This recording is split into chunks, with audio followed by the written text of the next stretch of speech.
TG from Kilmarnock town, got your hustle down. Streams the pool games live, makes our day come alive. Early mornings on your grind, Tesco shift unwind, but you find the time to play, stream the virtual day.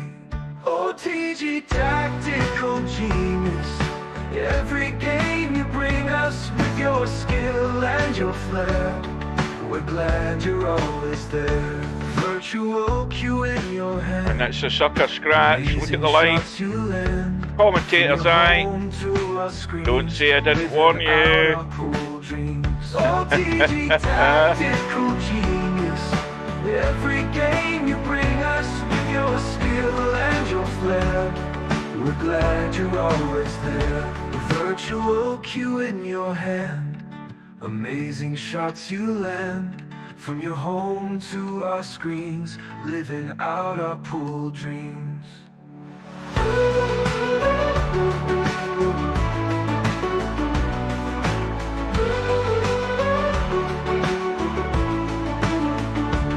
Early riser, work all done, streams the games just for fun. We'll cheer for you every match. TG, you've got the magic touch. OTG tactical genius, every game you bring us with your skill and your flair. We're glad you're always there. OTG tactical genius, every game you bring us with your skill and your flair. We're glad you're always there. This for the 101. Absolutely sensational once again. Virtual cue in your hand, amazing shots you land. From your home to our screens, living out our pool dreams.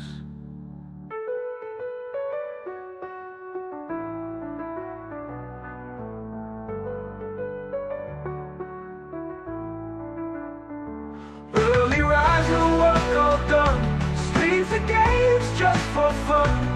We'll cheer for you every match. TG, you've got the magic touch. OTG tactical genius, every game you bring us with your skill and your flair. We're glad you're always there. That was fantastic.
VP4TV.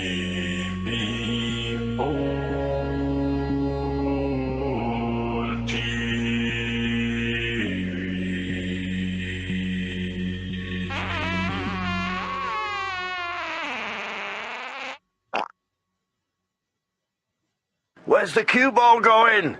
Oh dear, outside, never mind. No bar, no pinball machines, no bowling alleys, just pool. Nothing else.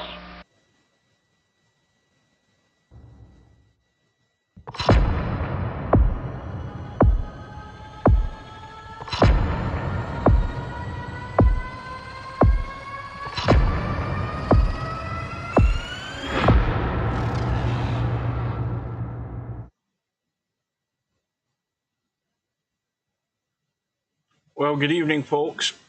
Well, a big sigh of relief. Tommyy has just arrived. Rabih's been in getting some practice, and we do have a match on. We won't face the disappointment we had last night when Sergresh didn't appear. So this match is a round 2 match in this year's 10-ball World Championships. It goes ahead at the top of the hour, which is 1900 Greenwich Mean Time, and race to 17. And, well, who can say what way this is going? Tommyy looks like he's just going to be another one of these players that's going to show up and wing it. And I'll be really surprised if Tommyy hits the ground running. Again, probably an A-lane table for Rabih. I'm just guessing because I've never seen him playing in a 10-footer. So I think both of these guys will find their feet as the night goes on. So, as far as the schedule goes, if I can find out where my bloody buttons are, the schedule shows that we have this match tonight. I have finished work today and I am off the next 2 days. So we'll have this match tonight. We've got a round 2 match tomorrow afternoon, Greenwich Mean Time, 1500 hours, 3 p.m. between Coldest Pillow and Demon. We also have, has that one been there? I don't know whether that one's been there before, but maybe it's a new one. Whiskey 2 and Linus, which will be, I believe, a one-loss side match. I think it is. And that is tomorrow night at 7 o'clock. Then after that, we have, in fact, we've got 2 matches. We've got the, well, as mentioned in the lobby there, Sergresh is, is supposed to be playing Bedhead tomorrow night. This has all happened too quick, so I think the way this is looking, there's a strong possibility Bedhead is going to get a walkover in that match because Sergresh didn't show last night yet. He's agreed or arranged his match. I don't know whether Bedhead sent the proposal or whether Sergresh did, but it's happened too quickly.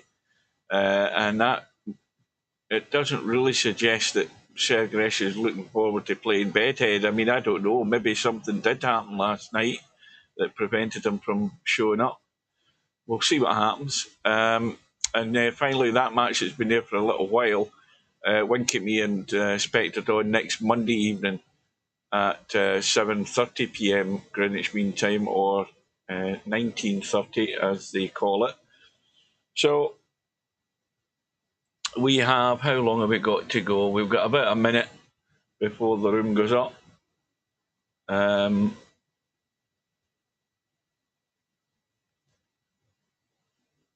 Oh, Tommy's doing a live stream. Oh, that'll be interesting.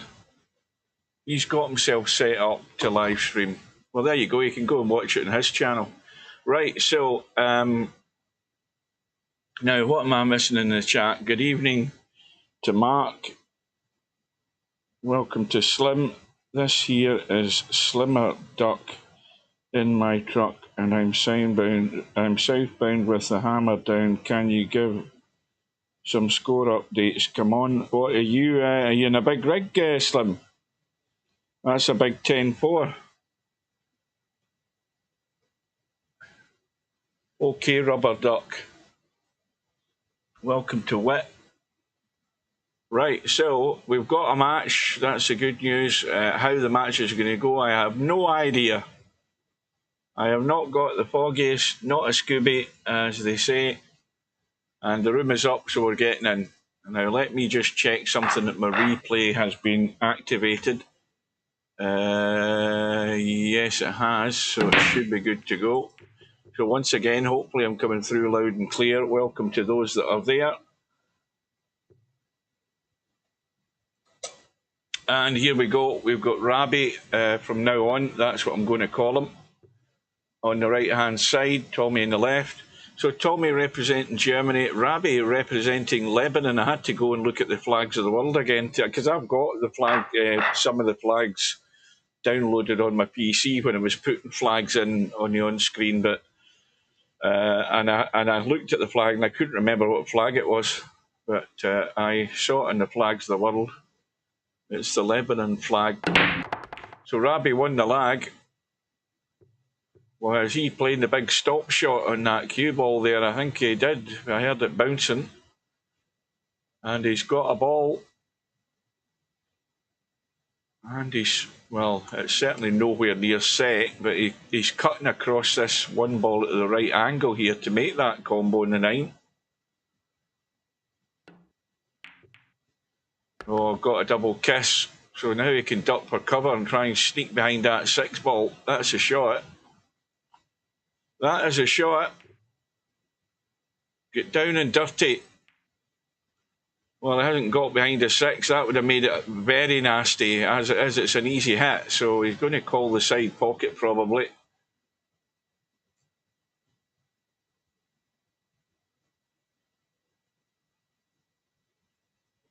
By the way, your chat on screen cannot be seen properly. What the hell are you talking about? What the hell are you talking about now?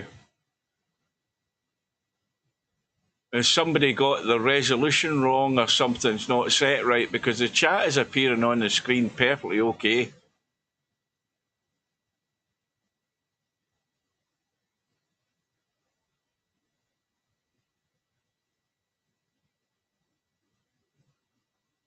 But on Roku, what the hell's Roku?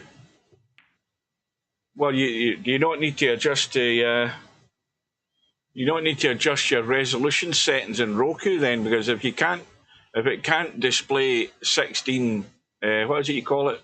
16:9 resolution, widescreen resolution, then it's a piece of shit. Then it's no good, is it? Anyway, that's for you to worry about. I've got other things to try and focus on here. First of all, by knowing who's at the table, it's Tommyy. And he's ducking, and we've got a 6 and 7 tied up. Let's have a look at that. Well, they're certainly not a combo. And that 4 ball's not that great either.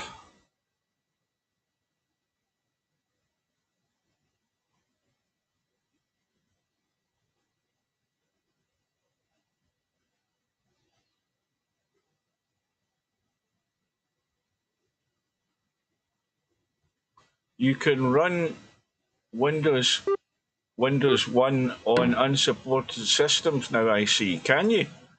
Well, is that an official Microsoft statement? I don't think it is. I mean, I've been watching videos on YouTube for months about people telling you how to get round the Windows 11 thing, but then when they bring out another version of Windows or an update, you're maybe buggered again. So that's why I haven't went down that route.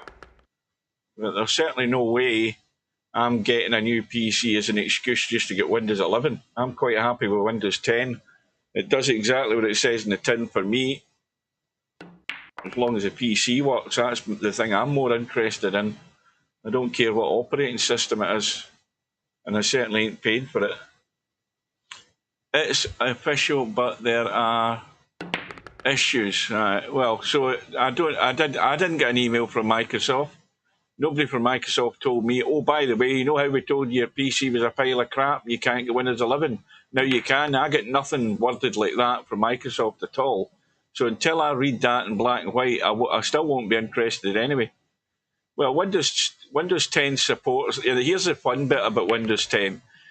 The official support stops, but you can pay, what is it, £30 or whatever to get another year. What the biggest con from Microsoft They're dirty robbing bastards, so they are.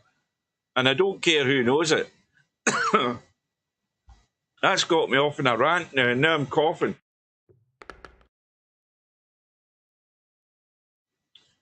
Because they want you to pay more money just to get another year's support. I mean, they can go and take a flying, you know what. I mean, talk about a money cow, I'll tell you.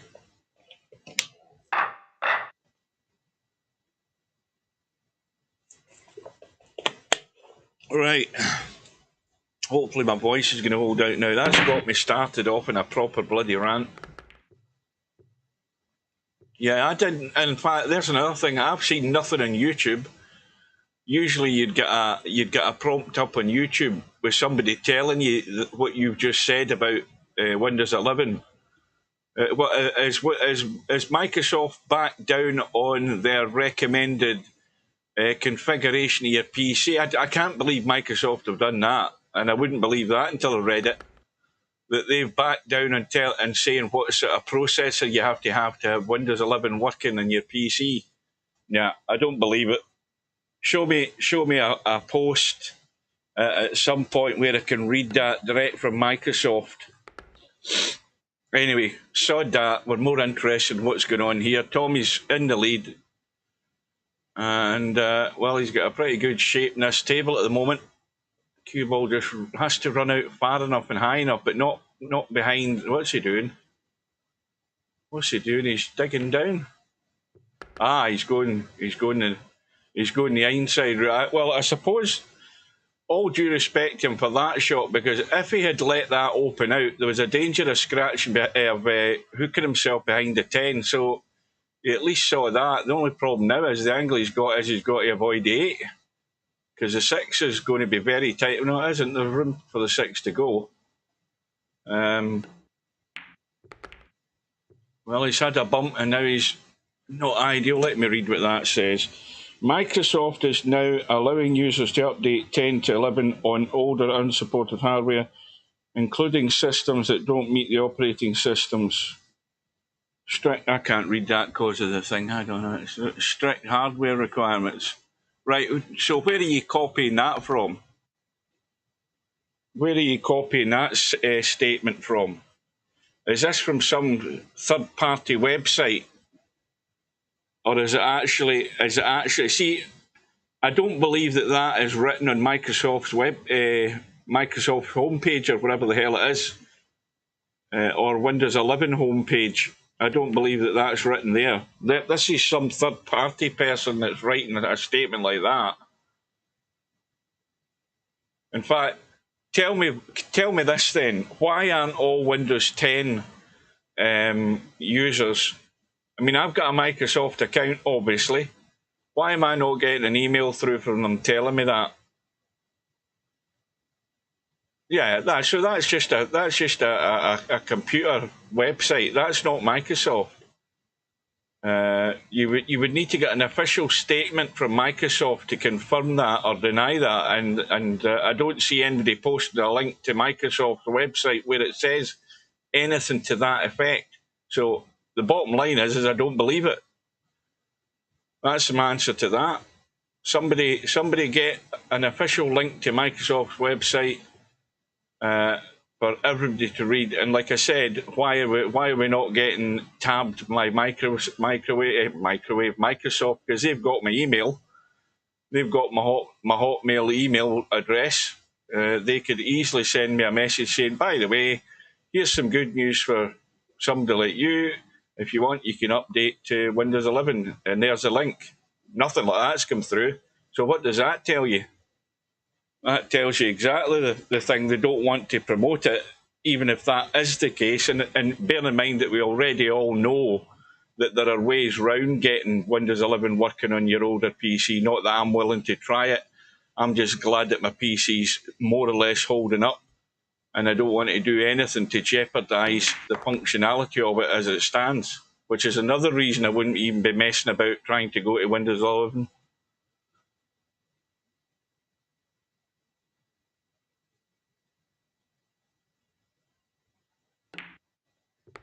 Well, Tommy, He's read the off-angle cut there, no problem.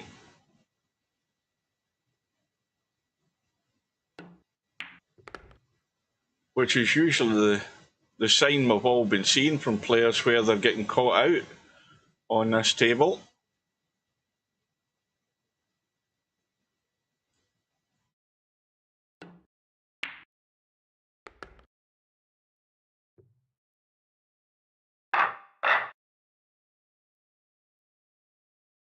Now, after all that ranting of me, has Rabih actually been at the table?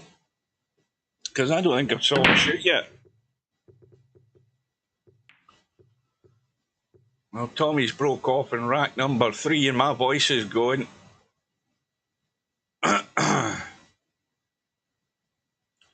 And Tommy's came up dry. And this one looks very tight. But well played. Now he's got to think in his feet here, because if he plays this 2 onto the 6, he's got to make sure he gets on the 3, because the 2 could follow the 6 in right now. Well, it hasn't, because he played it dead weight.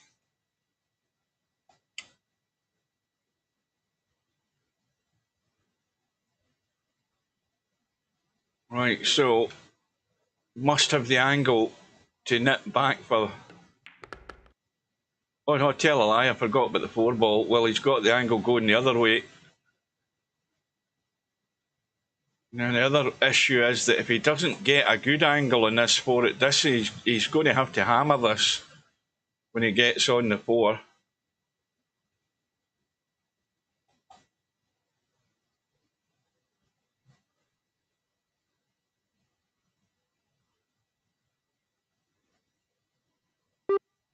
Yeah, I read that the other day, Pauline Quirk.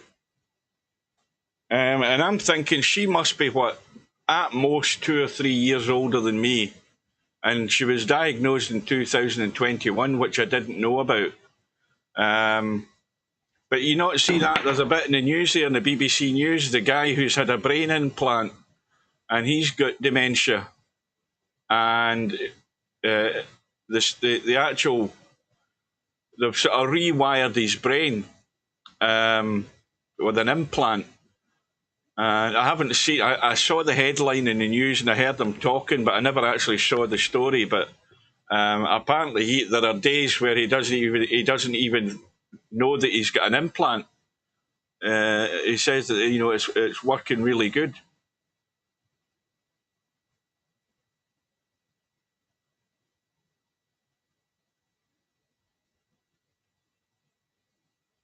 Welcome to Coldest Pillow. Well, it's been a good start for Tommyy. We've not seen any major frailties from Tommyy. And Rabih has a chance to get on the board. Now, this is going to be a big test at distance. My chat stopped in my phone again. I think it's temperamental. I think it must be a bug. The chat stopped scrolling up.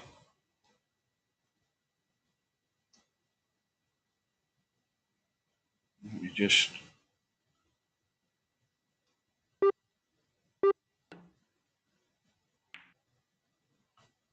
Well, that's a good shot. He's going to have another tough one. He's got another tough one coming. Right, let me see if we can get this damn thing working. Right. Yeah. I've never seen this guy, David, in the lobby playing anything. I've never seen him playing anything at all.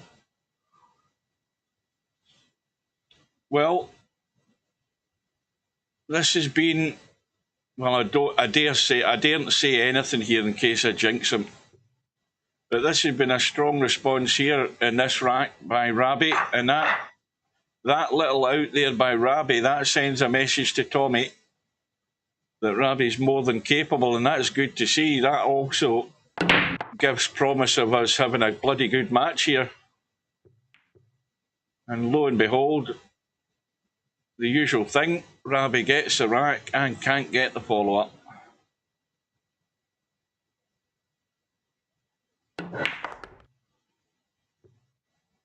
What, you seriously think Cobra's going to have 2 accounts? Come on.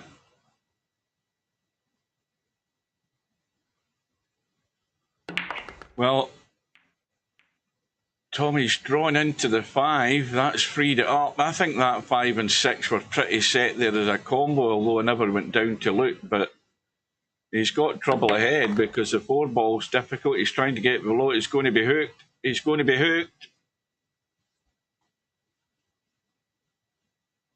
He's hooked.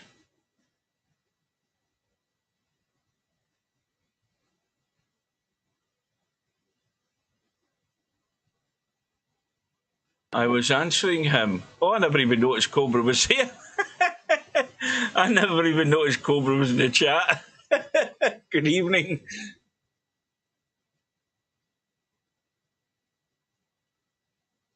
Now, here's a question. Why is it that Wit is in blue, Coldest Pillow's in green because he's a subscriber? Is Cobra that bloody cheap that he's just greyed out? Is that what that means in the chat?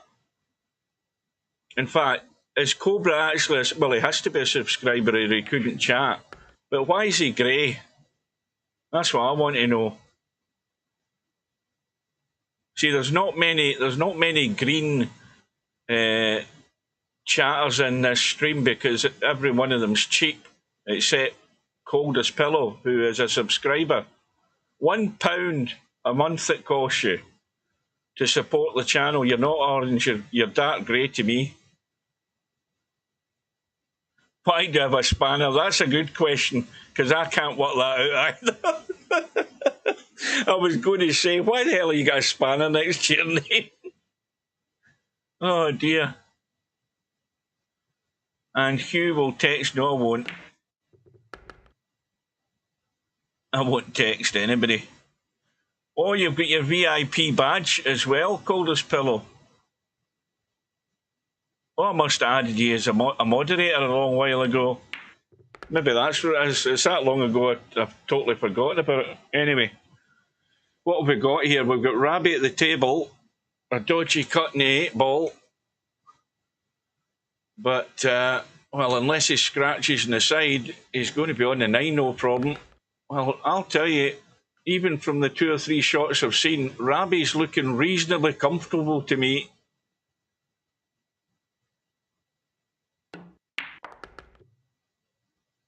Well, I'm liking the prospects for this match, I think. This is going to make up for last night. Settle down, we could in for a long one. We're 2 apiece, so it's been a good start to this match between these 2 guys. Not often you see that in a pool tournament, I bet you. Somebody from Germany playing somebody from Lebanon. You don't get that in Sky Sports. Pool. You don't see that often. Yeah, you won't see Semi in the chat in here. I booted him. He's gone. Fed up with his bloody moaning. He can go and moan in his own channel. Can only stand it so much. Well, I'm seeing predictions here. Oh, there's VP Monster. He's coming in to moan for... He's the worst moaner amongst a lot of them. He moans about how I look at the screen, how I do everything. He moans in cowboy doubles. Well, we've got... I think we had a couple of predictions of a win for Rabih. We've got Coldest Pillow going for Tommyy, Hill. Yeah, I don't care. I can fall asleep at any time tonight because I don't have to go to work tomorrow. But the thing is, I won't get a long lie. I'll be up looking for a game of cowboy doubles tomorrow morning. I'm moaning about the moaners. Yeah, that's true. No, who was it that got me? It was bloody Wit that got me starting this Windows 11 crap. And I'm telling you, it's all a lie. We all know you can fiddle Windows 10 to to Windows 11. We all know that, but it's not official from Microsoft, so it ain't official. It's just somebody trying to get hits on that PC magazine thing. That's all it is. They're trying to get hits.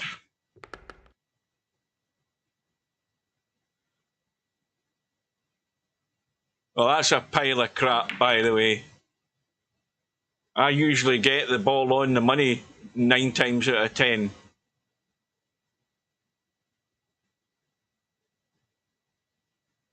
Anyway, what have you done to upset Crosty? Because I haven't seen him for a while. You must have upset him.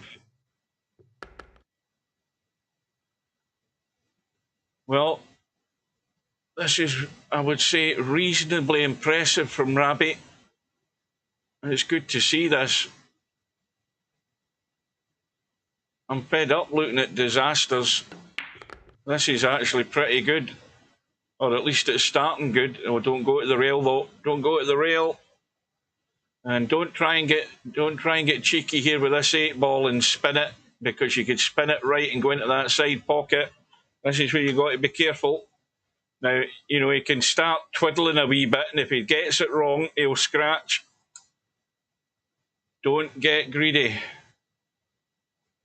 Commentator's eye this shot, I'm telling you. Where's the cue ball going? Oh, he diced with death.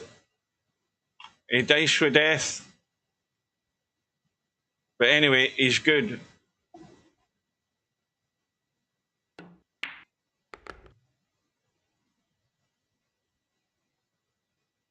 I play cowboy purely for fun. It's the only time I get time off to play a game. So I do. I enjoy playing cowboy. I enjoy playing doubles as well, and I enjoy winding up VP Monster.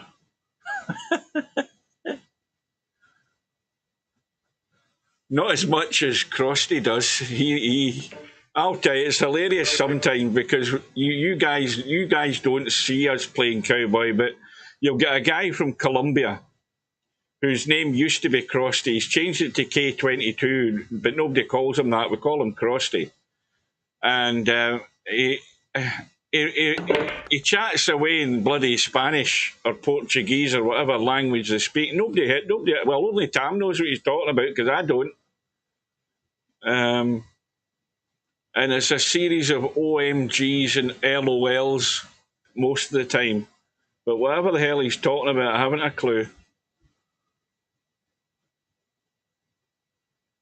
What's the next World Championship? Well, I'll tell you that right now. That it's been decided it's the snooker in April. There's going to be nothing much else in between. The snooker has to go in April. I've already told Steve that. I'm not going to have it in bloody July like last time round. That was a disaster.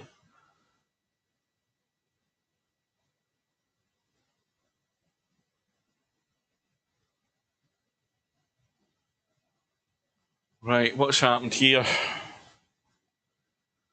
Well, I'll be having to kick.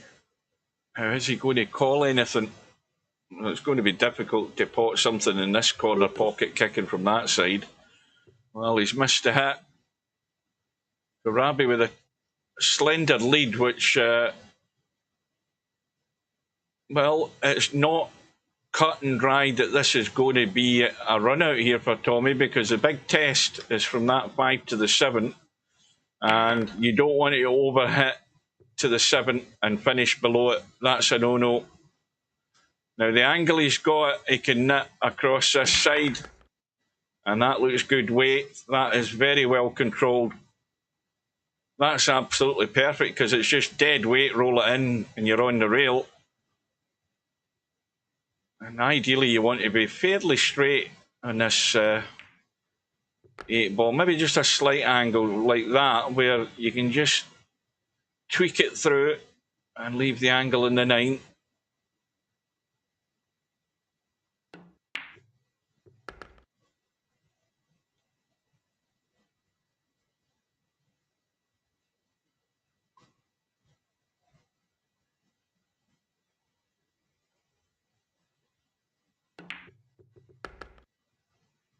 Well, Tommy seems to have no problem with this table from what I've seen so far.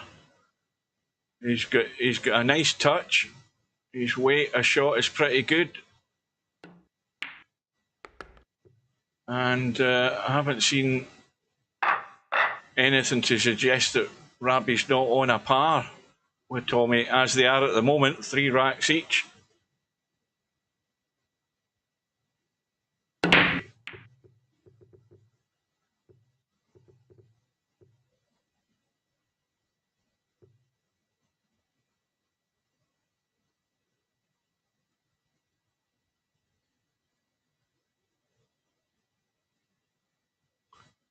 Listen, when's the last time you seen me playing snooker?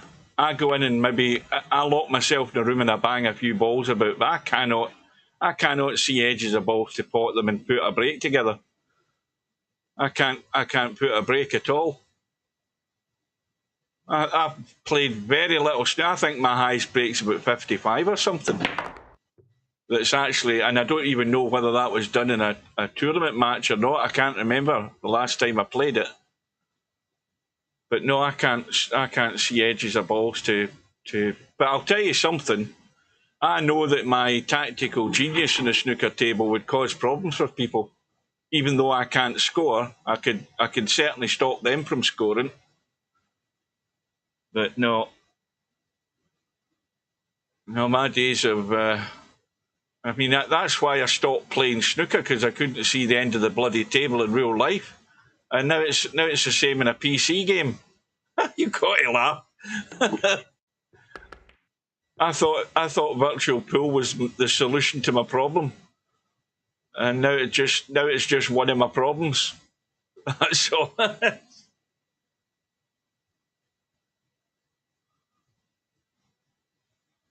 Isn't that a bit gay? Coldest pillow playing in a pink snooker table.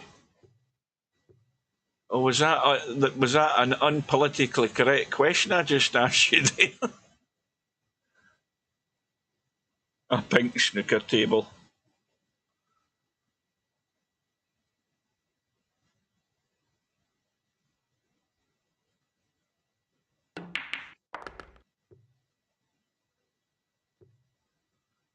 Yeah, I'd probably end up in a chip shop, Mark, if I went to an optician's. That's where I'd probably end up.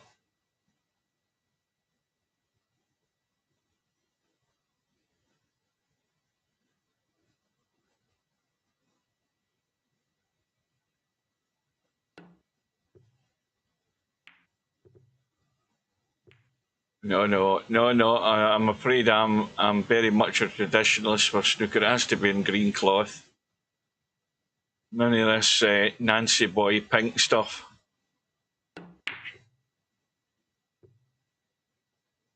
Well, that was always going to be the shot there. Rabih's got Tommyy buried well and truly.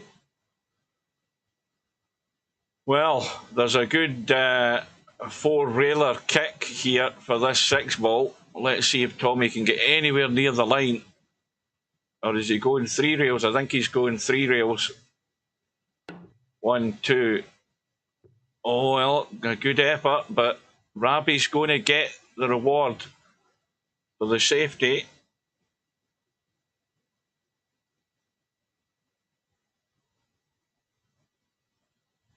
Dallas Nomad, you levelled up to level 4. I don't know whether you've got a prize for levelling up, guys, so don't ask me. I haven't a clue. It's something that I put in with the chat thing. I can't remember what it was. But anyway, you're in level 4. Congratulations.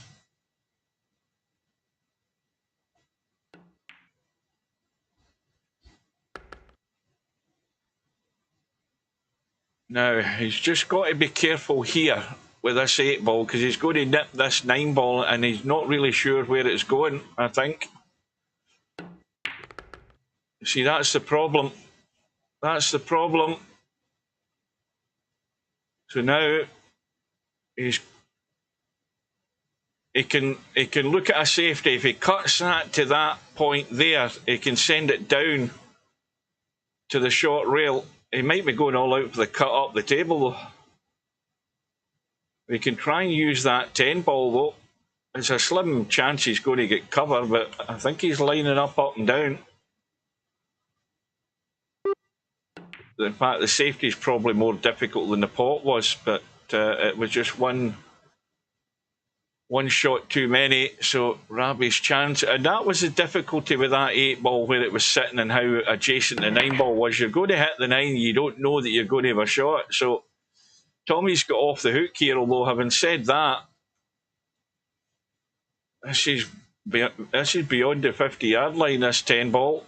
And you've got to watch that cue ball as well. He's digging down to drag it away to avoid any sense of a scratch happening, and that was well done. So Tommyy finds himself in the lead.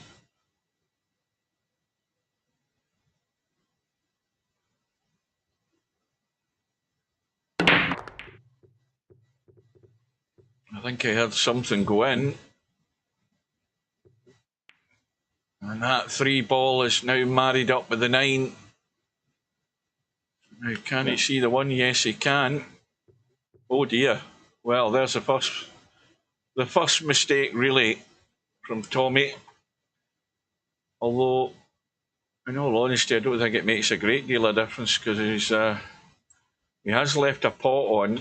Now, looking at the angle of the pot, is he trying to... Well, in fact, he's not interested. He's just trying to get cover, and that's probably the sensible shot. And mainly because you've got the 3 ball sitting there doing nothing.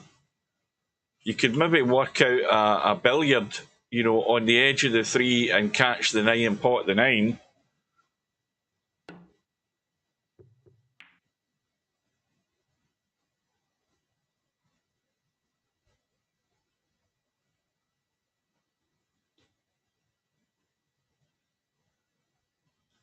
Right, well, Tommyy got the hit, but he didn't get a ball to a rail after the hit. So now Rabih's got ball in hand. He's trying to work out how to get a hit here. And that, how's he going to be lucky? Well, he's nailed it to the other rail. So he can duck again. He's got enough balls down this end of the table here to duck and dive here.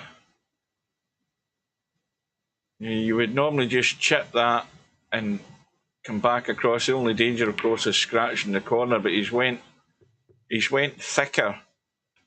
That will do, though. That will do. You're not getting through that gap.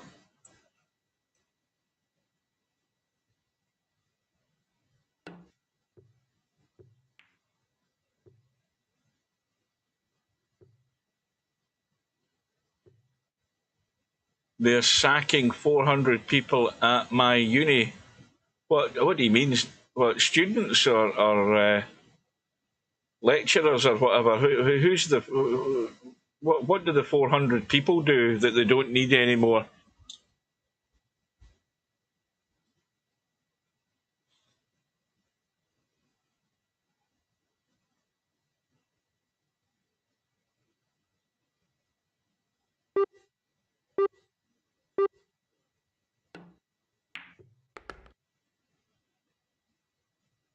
Where's the cue ball going? Disaster.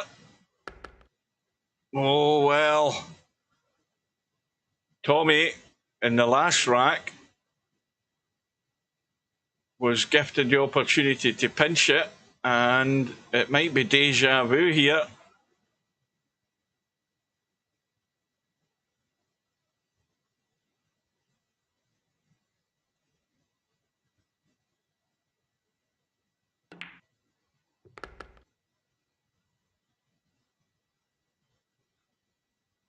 Well,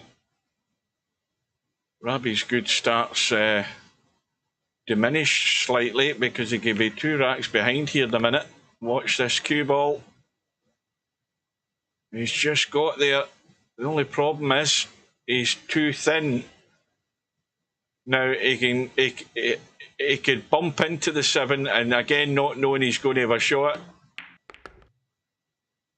But he's played that very well though. He had to drag it into it, and that's very well done.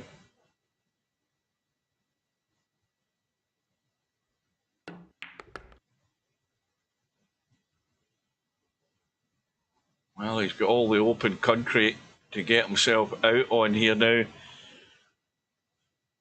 Looking at the 9, you want to be sort of, ideally, any sort of angle will do, as long as you're just rolling this in, and you'd want to leave that into the side pocket, cross table. See, that way you're not having to manoeuvre the cue ball. He's gone too far. See, now he's in between shots here, and this is where the vulnerability can strike. Suddenly it's a blind pocket cut. But this for a 2-rack lead early on. Oh, he's nailed it. Never a doubt. Never a doubt. So now it's going to be a test for Rabih. Well, he's already got himself back into it once. He was 2-0 down at the start. So it's back to square one. And he's going to have an opportunity straight away because Tommy's dry. And this is a very good layout. It's a very good layout, apart from the fact the one's not ideal. And the cue ball's heading in a dangerous direction as well. This could scratch off the 4 ball, looking at the way this cue ball's coming off the 1. He's digging in though, I think. Yeah, he was digging in to avoid any hit like that, which makes the shot itself a lot more difficult. And, well, really the situation hasn't changed. Tommyy comes to the table with an easy starter, and everything else to follow looks pretty good to me. So this could be unravelling here for Rabih, and he's not really done an awful lot wrong. The odd mistake, but it's punishing when you start drifting behind and you can't really work out why.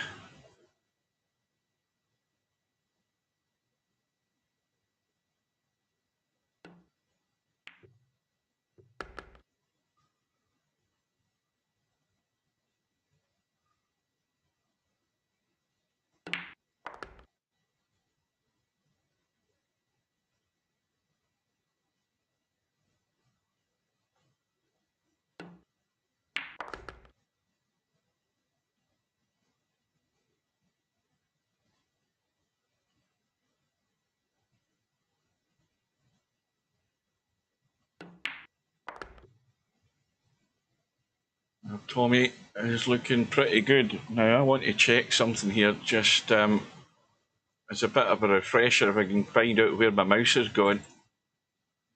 Rabih had a pretty solid win over Brainful out in round 1, 17-10. And Tommyy beat Power Slam 17-7. So Tommyy seemed to be in pretty good form with that result. And this is not getting there. This is not getting there. And Rabih better get ready,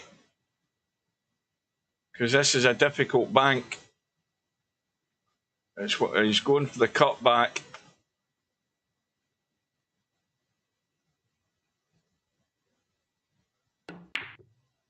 And that's absolutely nailed.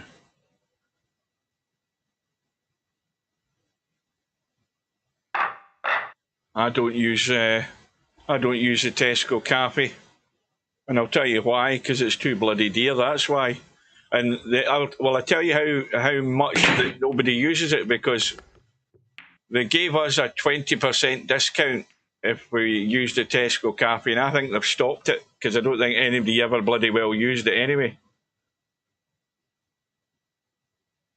I'm sure they gave us a 20% discount, and I'm sure that that's stopped.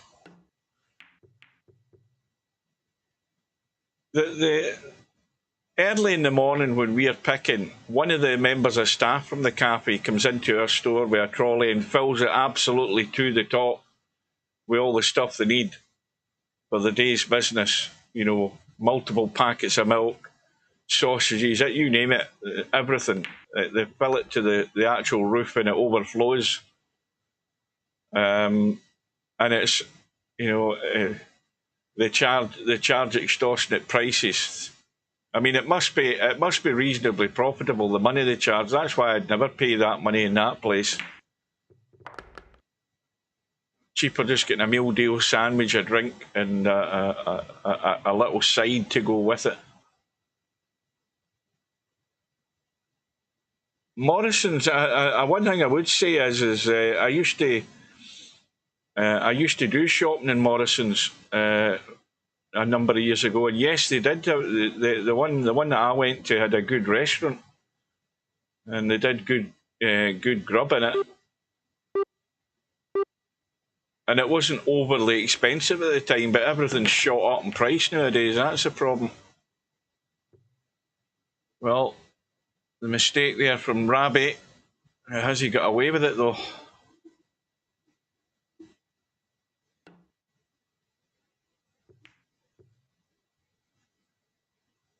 Well, Tommy's got the hit, so now Rabih has a chance. He's trailing by 3. He really needs to nip this in the bud.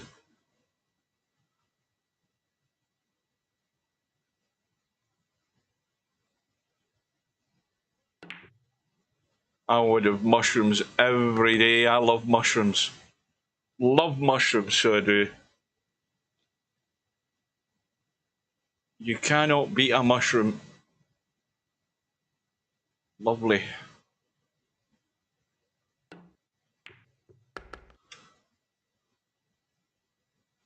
Well, this 7-ball, you know, it's neither here nor there where the 7-ball is sitting. It's actually in a dodgy spot, this 7-ball, when you're playing the 6-ball from there. And really, you've got to decide whether you're going to try and get really down the table, but the 9-ball gets in the way. You see, that's the problem. The 9-ball gets in the way if you're coming up this way to play that in the side, because you want to get to the 8. Now he has to be careful here in how he plays this. Now he should be fine. I think if he just nips this, you know, you've got to be brave enough. You just nip it and get it back to about there. You know, I don't think you're going to scratch. I mean, the angle's there, but I don't think you're going to scratch. Looking at that. You just don't want to overjuice this, so that's the problem. Yeah, see, that's perfect. Perfect in terms of holding the cue ball, and he's got a good angle in the 8-ball as well. So, okay so far.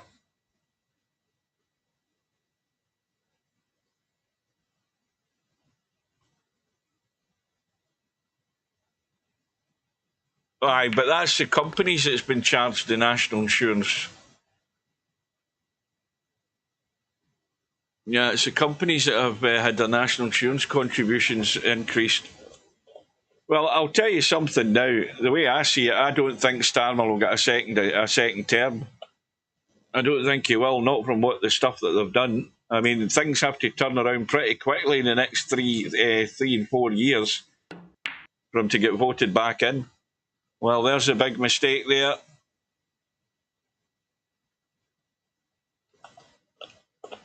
Well, that's the first real big blink there by Rabih. And, you know, the situation is he's 6-3 behind and he knows that he has to win that rack. And he has the first one to blink.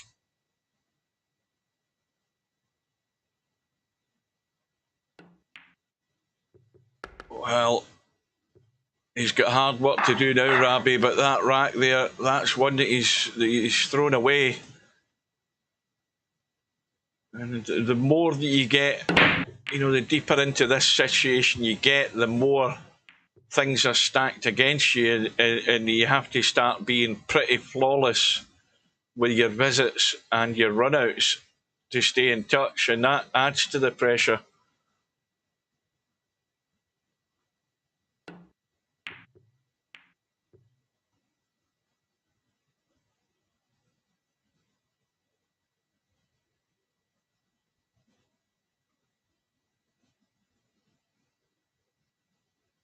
And what Rabih doesn't want to get in the habit of doing is doing all the hard work and not being able to finish the job.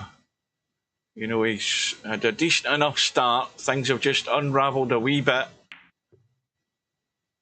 And they're unravelling a wee bit more, I'm afraid.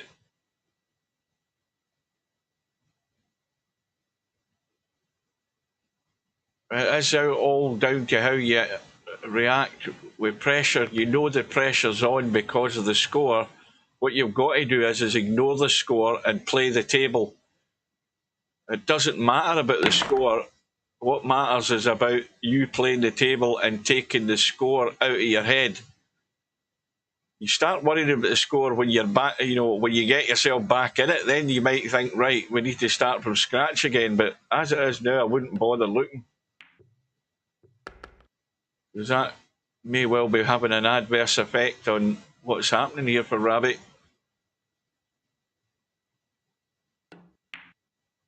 And it just allows Tommyy to settle even more. Well, he's a bit straight here. He's going to have to force this.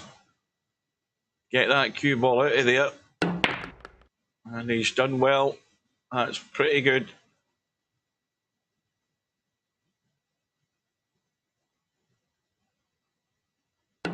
Do people actually eat haggis and tatties for breakfast? No, I've never had haggis or tatties for breakfast.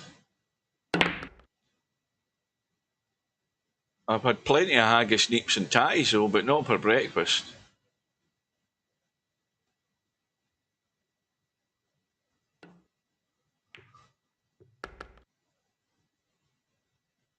Well, Tommy's certainly looking the more solid player in the last 15 minutes.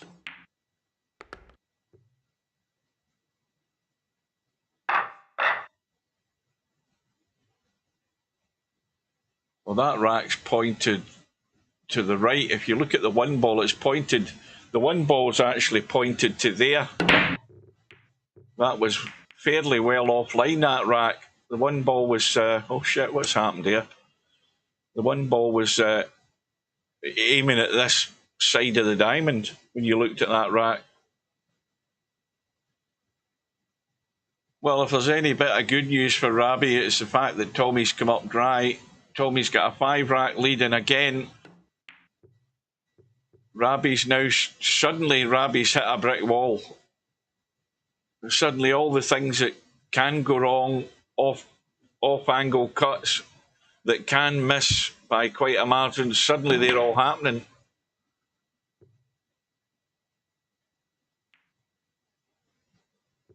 Well, Tommy's punched that. He actually tried to get the cue ball in behind the 7. He never got that, but Rabih can hit the one. I think he's trying to hit the rail. Is he trying to hit the rail and bump it in off the 10? I don't know whether that'll happen. I think it's something like that in his idea, but it was never anywhere near it. Yeah, I think Rabih would. It might be a good move for Rabih to take a bathroom break or something, try and regather his thoughts here, because things have just sort of come off the rails in quite a big way. He was playing okay at the start, and maybe the score lines affected him a lot more than you would want it to.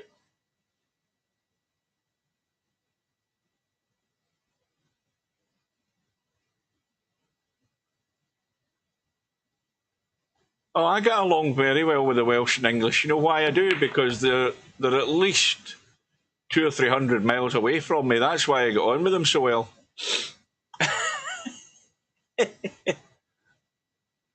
Apart from any infiltrators that come north of the border.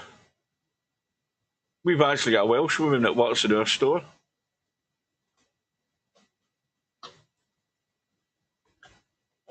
I don't know how she get through the interview, but we definitely got a Welsh woman working in our store.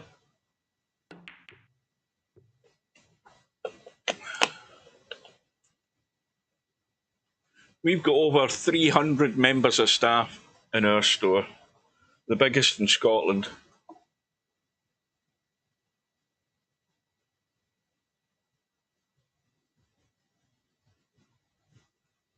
That's not. I don't think that's including management. We've probably got about another 300 managers in the store as well. Well, looks a reasonable bank. Now, where's this cue ball going? I think Rabih's going to be getting a bit annoyed at this as well. He would. Oh, what the hell happened here? That was Rabih that played that, wasn't it? Or was it Tommyy? Now I'm getting distracted by reading the chat and not paying attention to what's happening on the screen again.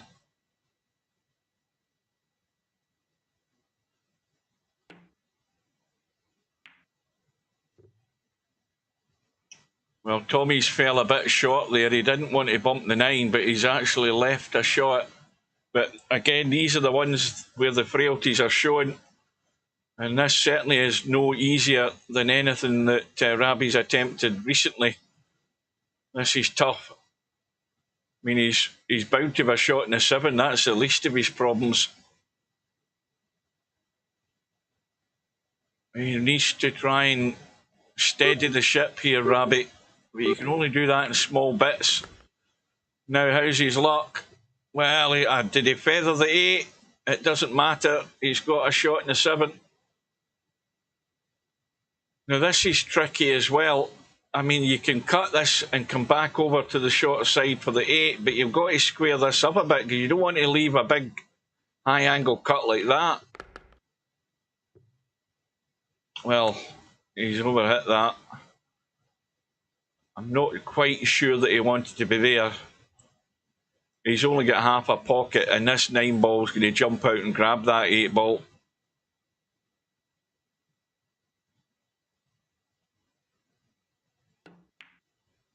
Yeah. He tried to use as much of the right-hand side of the pocket, but he's used too much. And these are the ones that frustrate you because, again, you're doing a fair bit of hard work there, Rabih, and suddenly it's all come apart. And Tommy's just going to come in and feed off the scraps and get another one in the board. And this match is all of a sudden running away from Rabih.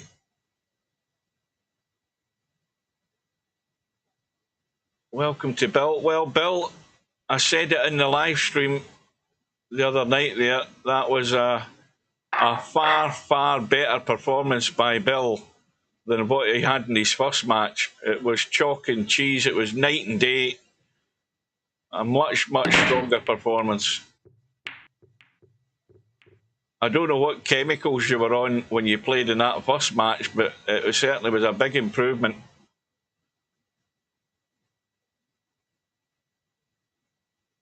Oh, well, I think everybody guessed that, Bill. I think everybody guessed you had no table time. Yeah, that was more than obvious. I mean, I'm saying Bill's missing shots by a diamond. He's not even getting near the pocket. But anyway, you're still in there. You're still in there fighting. And I think talking about fighting, Rabih is going to have to dig deep into the trenches here.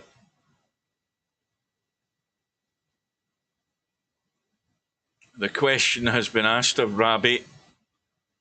And so far, from that very good start, from 3 apiece, the wheels have come off the wagon. So here we go again. Don't tell me this is going to be another deja vu, because I can't remember what match we saw this in, but you're going to have Rabih doing all the hard work here. This 5 ball is not necessarily accessible, and he's the wrong angle in the 4. But he doesn't want to be doing all the hard work in it. And in fact, the best thing to do here is if he had any kind of way of getting around and onto that 4 is to lock the cue ball up. He's hit this too hard. Well, that bump in the 7 might have helped him. But this is going to be a bit tricky to get cover. But above all, he needs to leave nothing on for Tommyy. He doesn't want to leave a bank.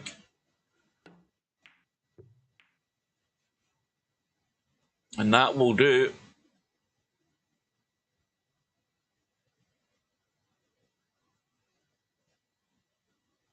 Well, I've been impressed by Tommyy. I mean, we'll watch this cue ball. Where's the cue ball going? I don't think I streamed his first match. Again, somebody could probably go and look at the playlist and tell me I did, but I don't think I streamed it. I think it was already done and dusted, that match. But it was a good. Well, looking at the score, it was an impressive score he had in his first match. 17-7, was it? So here's Rabih with ball in hand. That needs to keep going. Well, at least he's got an angle. He probably liked it to be a bit straight at the fact he's actually maybe get too much of an angle. But again, he's got loads of room to get up the table and go on to 7. Needs to bounce, it needs to bounce, and it needs to keep going and open up. The more it opens up, the more comfortable it is to get onto that 8 ball.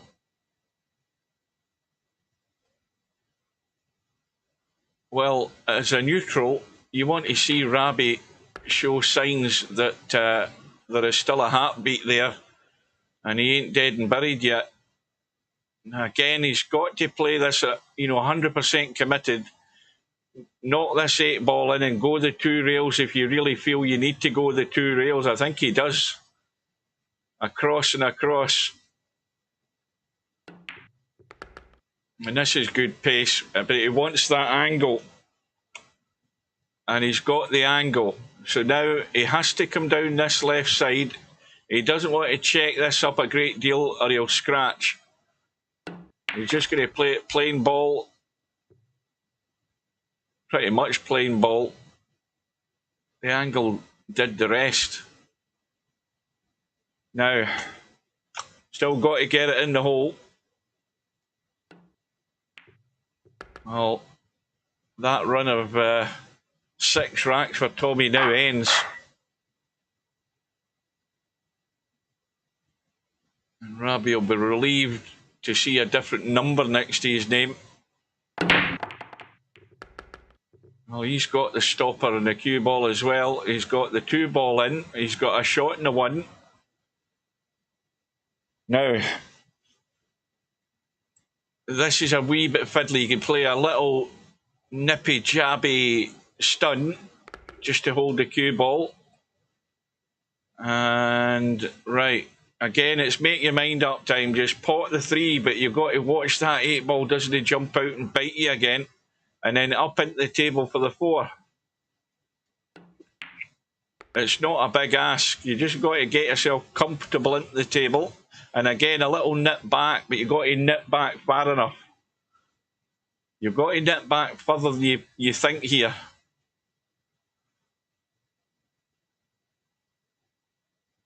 And the further you nip back, the easier the shot is just to get nice in the 7. And then you don't have to do anything great. But again, he's taking his time. Get himself lined up. Well, he's not nailed to the rail. He's got room to just jack up a wee bit and stun this in. Well, again, he jacked up quick and then shot. I don't like that. But anyway, he got the pot. Now, best way would be just roll dead to the rail or come out, whatever, as long as you have the angle. Doesn't matter how you get there, as long as you've got the angle. And the angle's there, so he wants to come up to about the side pocket. The usual rule, that's the rule. You've got to get up to about there. Oh no, you're leaving it well short here. I mean, you had all that room to... Now, you could shape that cue ball. You could have shaped that cue ball to come up there. These are still testy. Because your eye's still on where the cue ball's going for this 10 ball. You don't want to leave a big back cut in the 10 ball or anything like that. But he's good. Well, it's going to be 2 in a row for Rabih. But really, he needs another 2 for an ideal comeback.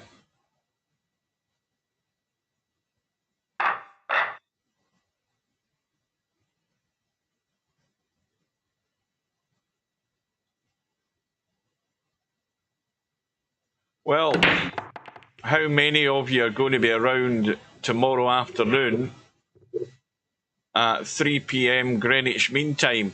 If you're in the States, that's what, 10 a.m. Eastern, 7 a.m. Pacific, to see the coldest pillow match against Damon. Now, it might all lead to nothing. Damon might not show up. We don't know. But I will be there. And if you can't be there, and provided there is a match, then you'll be able to catch up on the tournament playlist that I've already got set up for this event. You can watch it all.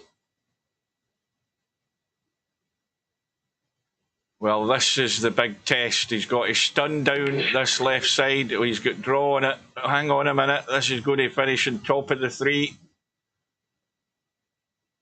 Okay, right, so you don't have a shot. So what's the next rule of thumb? The next rule is make sure your opponent doesn't have a shot. That's too heavy. I was thinking he was going to feather that and try and get... See, the biggest mistake there is he hasn't got distance. And Tommyy can thin cut this and go to try and get up to that 5 and 10. Well, Tommy's not even prepared to do that. In fact, I think he might have left a shot here. He might not have left a pot, but you can stun the cue ball and bump this 3 up the table. You can definitely not pot the 3, but you can stun and stop this cue ball.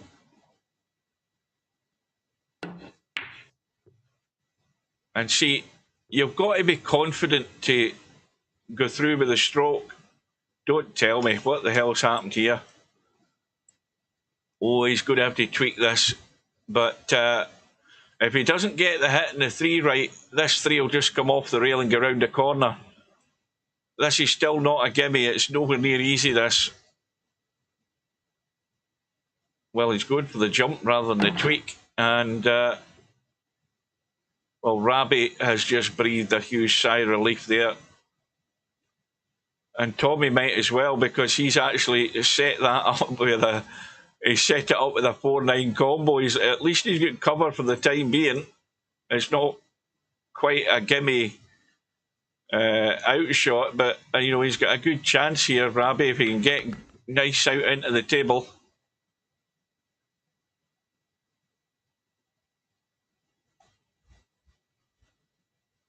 Well, he's still on for 3 in a row here, Rabih, one way or another. How's this 4-ball going to be, though? It's going to be good. And again, he's got the cue ball away from the rail. Now, again, the shot here is the draw up the rail into open country. You've got to dig in and get into it. He hasn't got into it. You see, he didn't really get into it. You've got to get right into it so that the draw takes you that way. He's left himself a cut. No real emergency. The only thing he has to make sure is he's coming down the left side. Now, if he hits this thin and narrow, he could end up on the short side. And he's got the pot. The weight looks good. The weight looks very good. And now, looking ahead, well, that has got to be made. And you've got to be good on it to make it. So, this ain't over, this rack. It is far from it.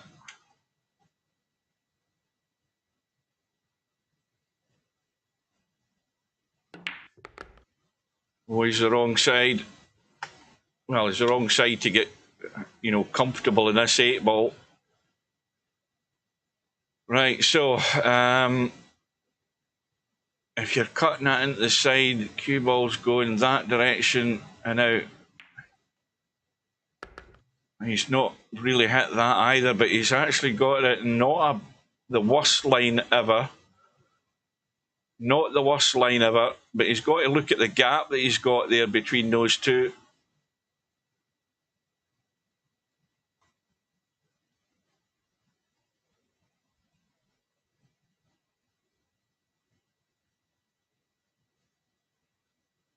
Big shot, this. Big shot. Oh dear. Well, it's done everything but go in, and it's one of these ones. It's the painful one to take. It's the gift for Tommyy.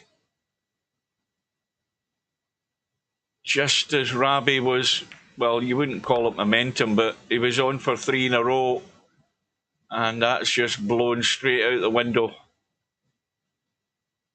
And now the scoreboard looks even worse to Rabih because Tommy's in double figures. It's a 5-rack lead.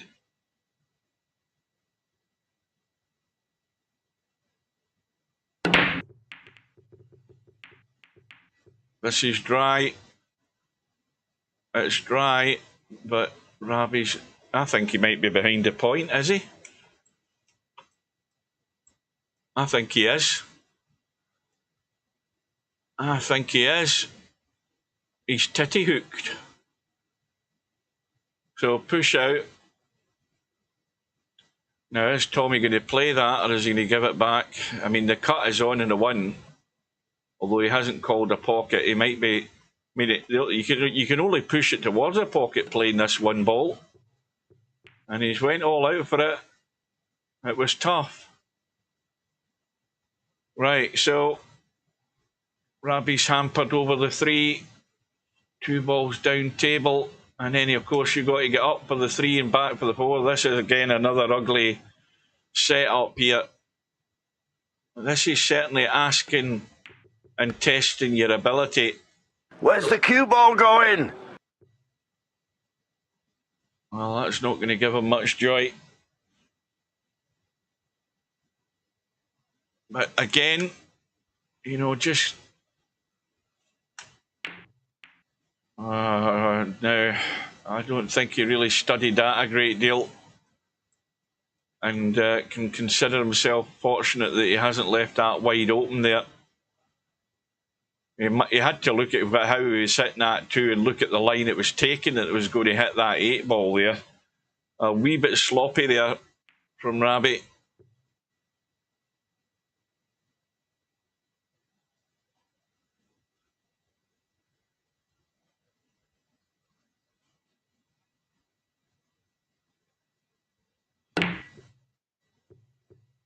Well, he's had a blast.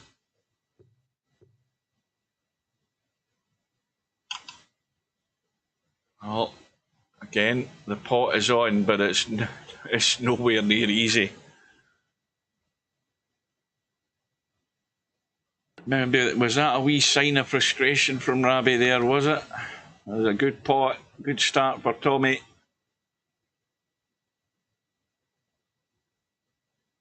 Well, that's the thing about, you know, if there's any, well, commentators curse. I was about to compliment Tommyy there. The German mentality in sports is that, you know, once they sense blood, they go for the throw it. That competitive spirit is a notorious thing in the German sportsman.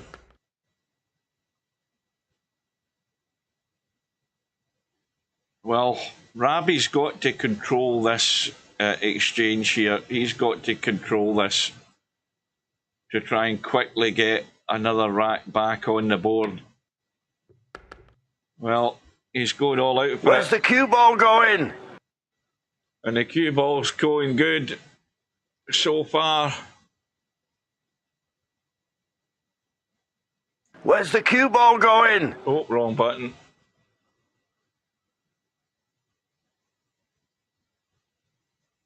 Now, see, he's in 2 minds where to play this 6 ball. I can tell the way he's looking. Aye, and if you go forward like that, in the end he made, to me, the right choice. If you go forward like that, you're going to have a wide open table. So he made his mind up pretty quickly.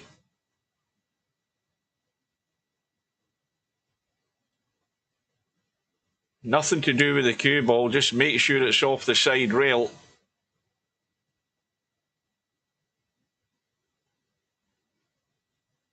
He's spending a fair bit of time fiddling about in this. I don't like it. Yeah, I see he's checking out there. That was a nervy shot there, because he didn't play that with a great deal of conviction. And the first mistake he's done, like I said, is don't go to the rail. And that's always a nervy sign. And I think, again, he's feeling the pinch and the pressure of the situation, knowing that he has to get back in touch. And that's having negative effect on him, I think. See, now things have suddenly become complicated. He's now the wrong side of the 8, and now he's got the doubts in his mind. And it all came about from chickening out on that 7 ball. One thing you can't do is bottle out in the shot. You've got to play the right shot. And if you know in your head what the right shot is, never ever ignore that. And he's barely hanging on here. Barely hanging on. Now he's going to have to tweak this a little bit. He's going to have to, unless he's going to leave a big high bedhead cut here in this 10 ball. He's going to be over here. If you start tweaking it, you're going to spin it that way, but you're going to make the pot more difficult. And that's not bad at the end of the day. He tweaked it a little bit. 10 ball is comfortably off the rail. He should never ever miss this. But I think I can sense that there's that nervousness there in Rabih now. And he needs racks. That will take that pressure off him. You know, until if he doesn't get back in touch, he's always going to be in that train of thought. He's always going to have that negativity in his mind. You know, anyway, fair play. He got himself out. It was not the most convincing out, but he got it done, and that's what matters. And he's got a ball, but has he a shot? Yes, he does. And looking at this table, right now, this looks like the hardest shot he's going to have. The only other one would possibly be the 4 to the 5. In fact, tell a lie, looking at this, it might be the 2 to the 4. Because this is bolt straight. Yeah, he's running loose. Now he needs to get lucky. Where's the cue ball going? Oh. Well, this is a fairly comfortable safety shot. He shouldn't be trying anything else other than overcut that to the rail thin so that it goes to the short rail and get length in the cue ball. That's the shot. That is the shot, is overcut that thin and with enough weight that it goes to the long rail and it drops onto the short rail. Well, he's convinced himself he could pot that. I don't think he could. Now he needs to get lucky. I don't think the pot was on because I don't think he could see enough of the 4. And, well, I mean, I know by looking at that first glance myself, there was no way I'd be playing a pot. I'd have been running for cover. And it's going to be costly, possibly. And that's the other thing, you know, the shot choices you make. You know, if you're going to try and fight your way back into it, then if you have that mentality, then that's a case of making your mind up and going for stuff that is not necessarily the best odds on you making it, and making that wrong shot choice when running for cover was probably the better option. And Tommyy hasn't exactly finished perfect in this 6 ball. And again, that's where I would wish that a lot of players had a bit more snooker mentality about them in terms of making the better shot choice decision. And now Rabih's to sit and suffer and watch Tommyy probably pinch another rack off him because of it.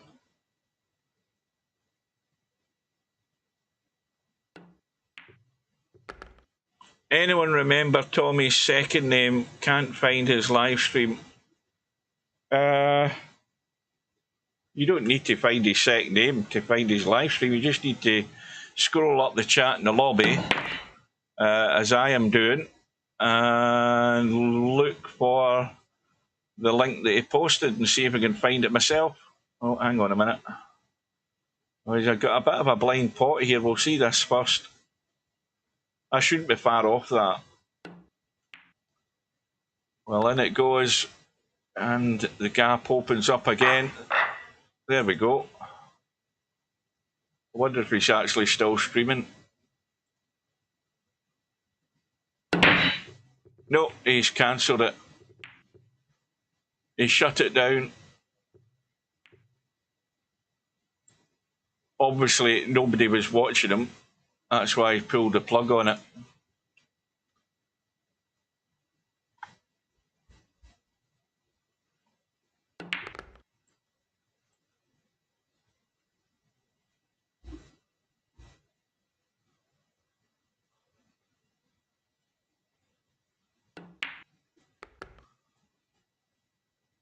Right. Well, Rabih, I think, has made up his mind again. He's going for the 3-6 combo. Now, this cue ball has to go right, I think. He has to go right and hope he gets lucky. Well, didn't get the 6, but he's going to be in trouble in a minute here, Rabih. He should be in trouble.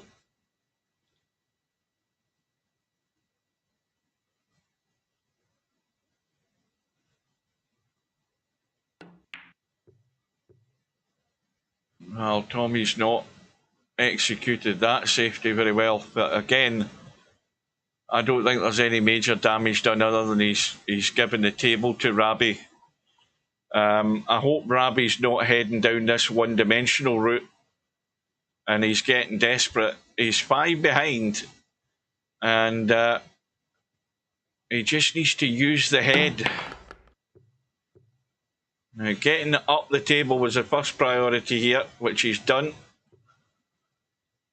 Well, again, if he's going to be 100% committed, he can play the thin cut onto the 6.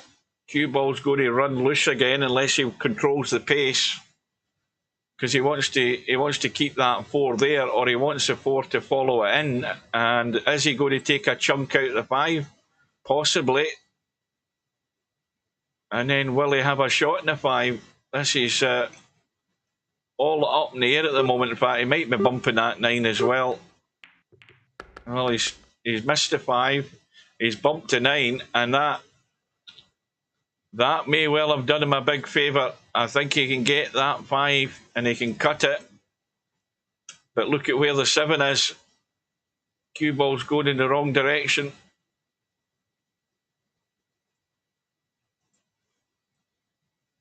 So you want to play this cut in the 5 with a bit of right English to check the cue ball and come back across. The problem is the 10 ball's in the way. I don't know. What's he doing? Is he calling the bank? Oh, he's never found a line at all. He's never found a line in that.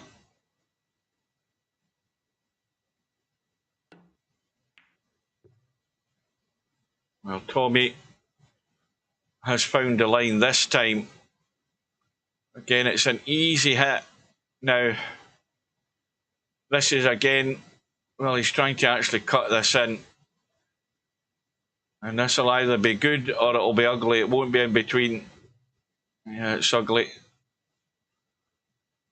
And the cue ball, of course, is just coming out nice for another pick-off by Tommyy. It's amazing how a match like this has started the way it started, and suddenly Rabih's wondering, what have I done to deserve this?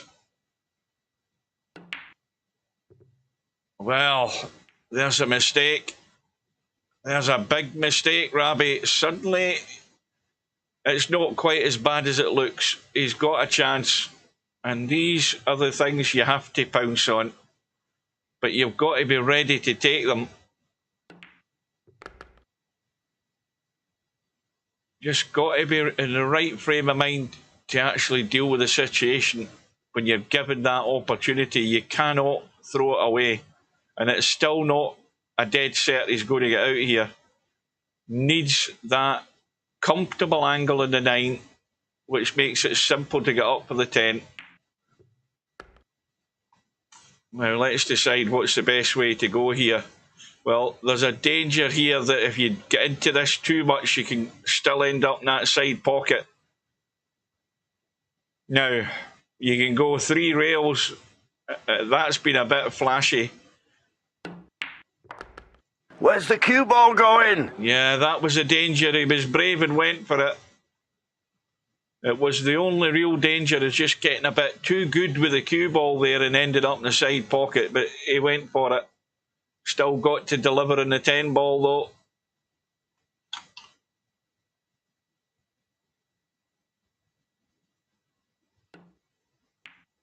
Overcut it. Oh, I thought he'd done it. I thought he'd done it.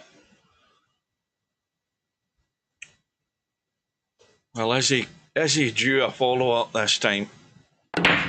He's got a ball. He's popping that cue ball big time. Oh, and he gets a nudge. Oh, look at this. Look at the favour he's had done there by the 5 ball.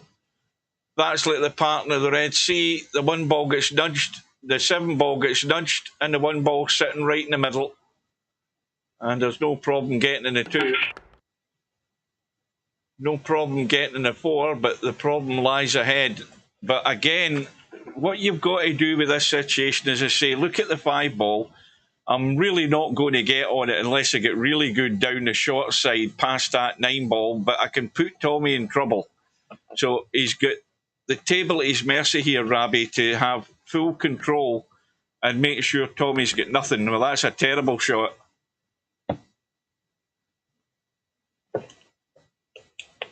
That is his worst shot of the night there, because again, he's chickened out. He's chickened out and delivered the cue and played the shot.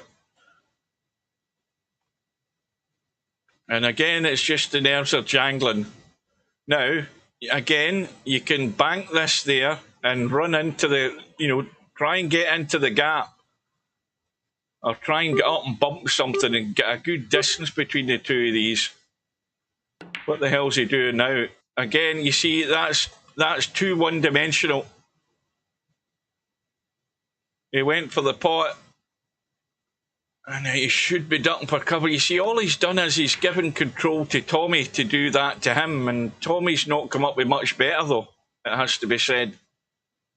And Rabih's been let off the hook, I think, twice by Tommyy in this situation where he's failed to really nail it on Rabih. And Rabih can think himself lucky for that fact. But he's just getting a wee bit one-dimensional, Rabih. He needs to wind it in and get control of the table. That's more important than trying to pot everything you see when the odds are not great.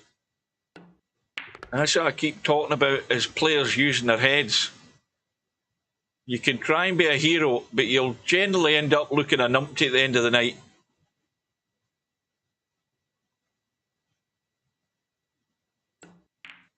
So the 10 ball called, the 10 ball goes in, the 10 ball will respot. But Tommyy is sitting plumb on the 5. Does that go past the 9? Yes, it does. And well, he should really be home and dry here in this rack. And now the alarm bells, if they weren't already ringing, should certainly be ringing now for Rabih. You've got to come up with a better game plan than just simply trying to pot everything. You've got to try and mess Tommyy about. Now, Tommy's left that shot. And guess who's arrived in the room?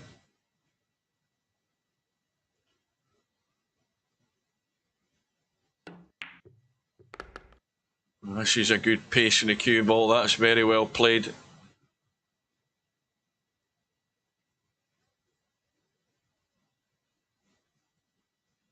Tommyy says, Stubbs says, alarm bells ringing, room missiled. Tommyy says, STFU.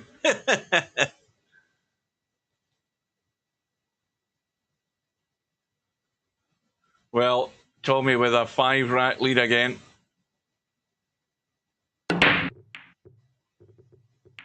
Nine ball has gone in and something else get kicked in there in the bottom right. I didn't quite catch it.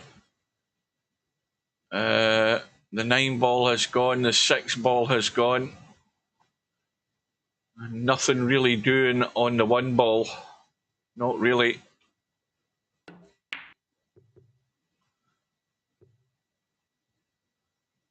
Well, he's got distance.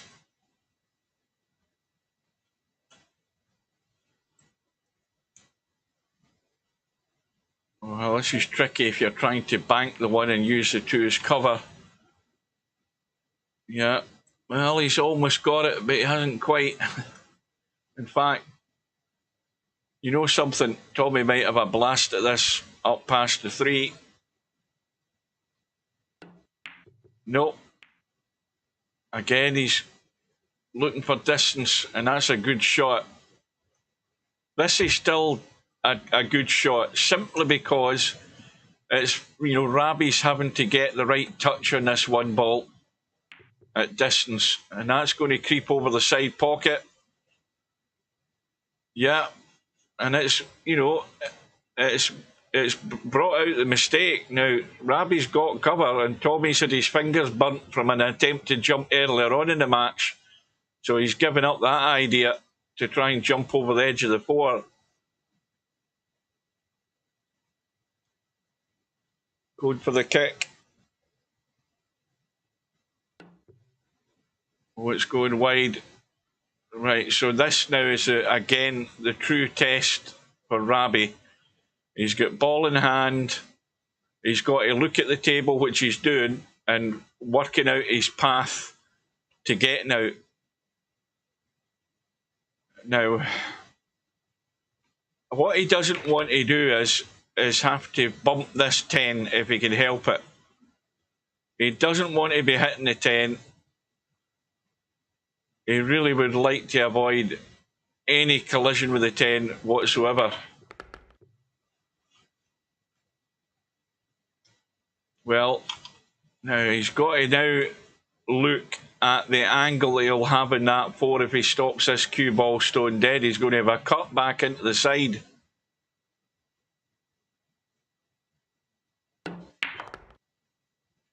Well, that's very well done. Although it's fiddly, he's going to be over the top. Now, let's see if he jacks up and then hits this too quick. Because he really wants to jack up and play a little stopper here, a little punch. Yeah, he's done that okay. Well, 5 ball must have, again, a comfortable angle in the 7. One where you don't have to do anything other than cut the 7 in and let the cue ball do its thing. He could have done actually with a wee bit thinner a cut. I think maybe he's fine. He's got to, again, watch how this comes off that short rail at the top. And that'll do. Now, well, he might be on the rail, but he's got an angle. Now, what does he do here? Is he going to jack up? Is he going to play it plain ball? Because, again, he could end up inside the 10 ball. Got to watch. He's putting left English on it. So maybe he's trying to avoid the 10 and get around the back of it. Well, whatever he's done, it's worked out. We'll give him the benefit of the doubt.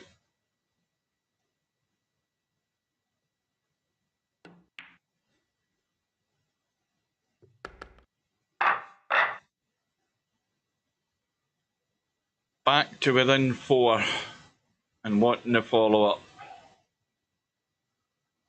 I'm going to sound like a broken record before the end of this tournament. Well, a ball has gone in. I think it might be the 3 ball that's gone. In fact, the 2 and the 3's gone. Right, so again, you look at the table, you think, well, the problem straight away is if you can get a double kiss in the 10 ball, that would maybe help. Well, he did get a double kiss in the 10 ball. Where's the cue ball going? But that's not any help. That's a disaster. Well, he got what he would really want there. He hit it too hard. He wanted the double kiss to bring him into play, and the cue ball's gone south. And from having a great little opportunity there, again, he's going to have to sit and suffer.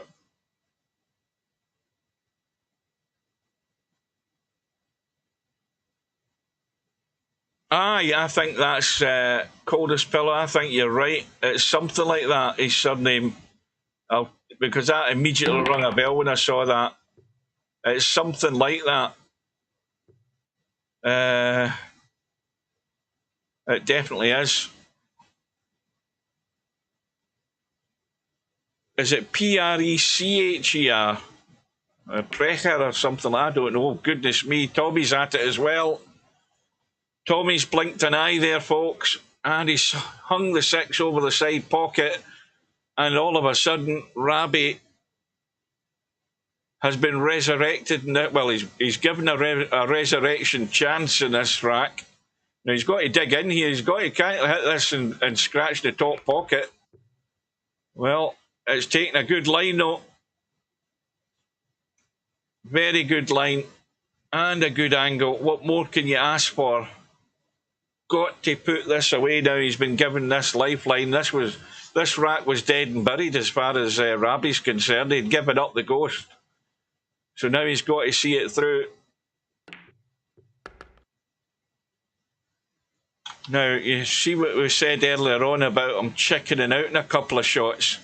This, you've got to be 100% committed. Now, if you start fiddling around, you might end up doing what I was saying. But if you go 100%, you put that in and you come down into the open country. That's what you do. Or you nip back if you're confident enough. But, you know, he's in 2 minds again, you see. Again, I can read him like a book. He's in 2 minds of how to do this when he knows what he should be doing. Well, he's held off. And that's actually still well controlled because, again, now he can dink this in, finish below it. He can go around the corner and come out. He's got the choice of how he does it. Well, in fact, he's come round the back end on the right side. That's dangerous, but, well, again, it doesn't matter how you get there. You've got to roll this in.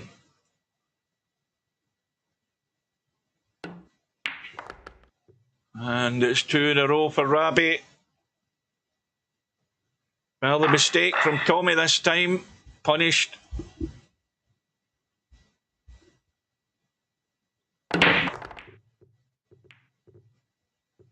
Now, I think the 2 ball's gone because I don't see it.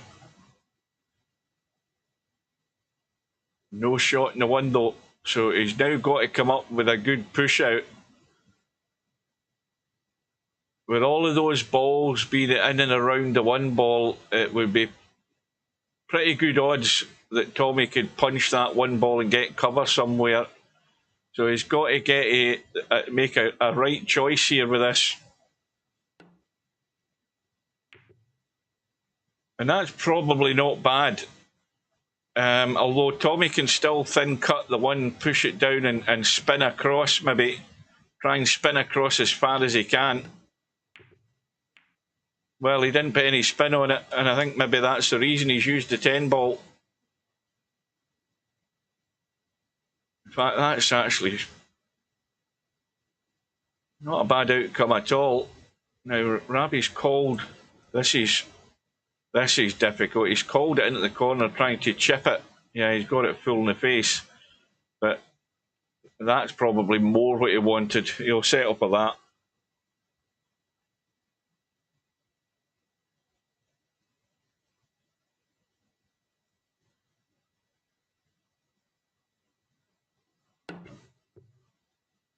There's your reward, Rabih. Getting a good cover at the end of the day gives you the opportunity. Now, that should send a message home to himself, you know, that you don't have to try and keep potting everything. You just have to make sure your opponent can't. And put him in bother if you have the opportunity when it's the right shot to do.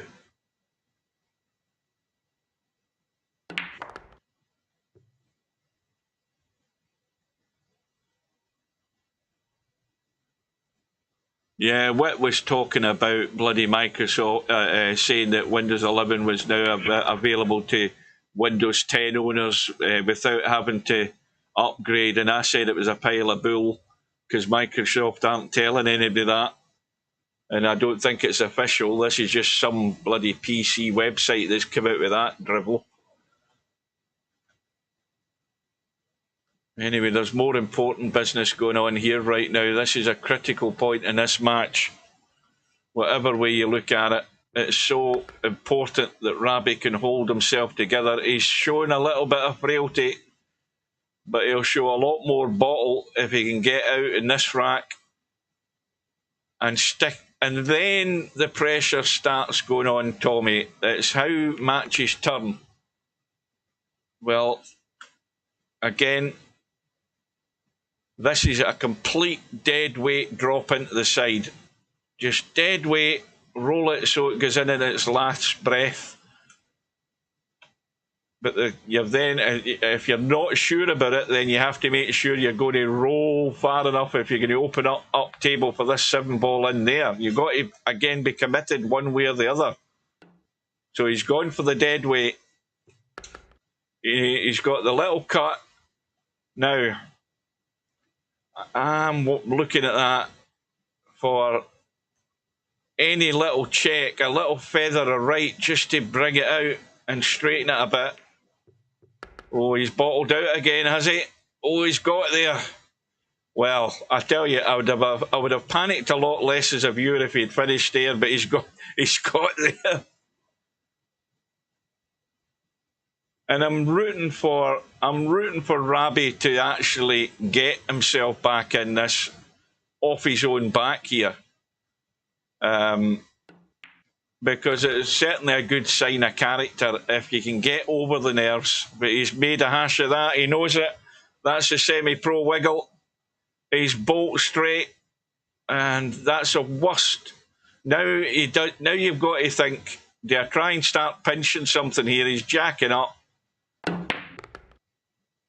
Oh, where's the cue ball going? I'll tell you where it's going. It's going to be pretty damn good. He's gone a wee bit far. Now, here's the golden rule that I have with these. You look at this once, you see the angle. You either see it or you don't, but don't overthink it. Do not overthink it. Big 10-ball this is. Oh, unbelievable how that is hung up. Look at that, and that's going to hurt. But that's the off-angle cuts, folks. They're catching everybody out. Oh, dear. Well, you've still got to think positive, Rabih. You're back to within 4 again.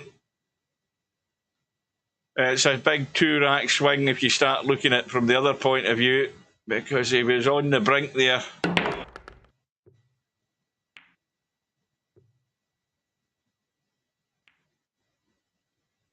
And Tommy's got a pretty good table here.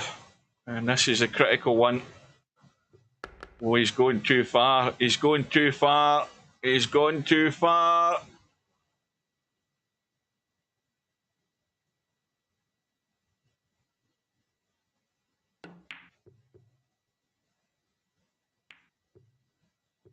Well, he did call the bank, didn't he?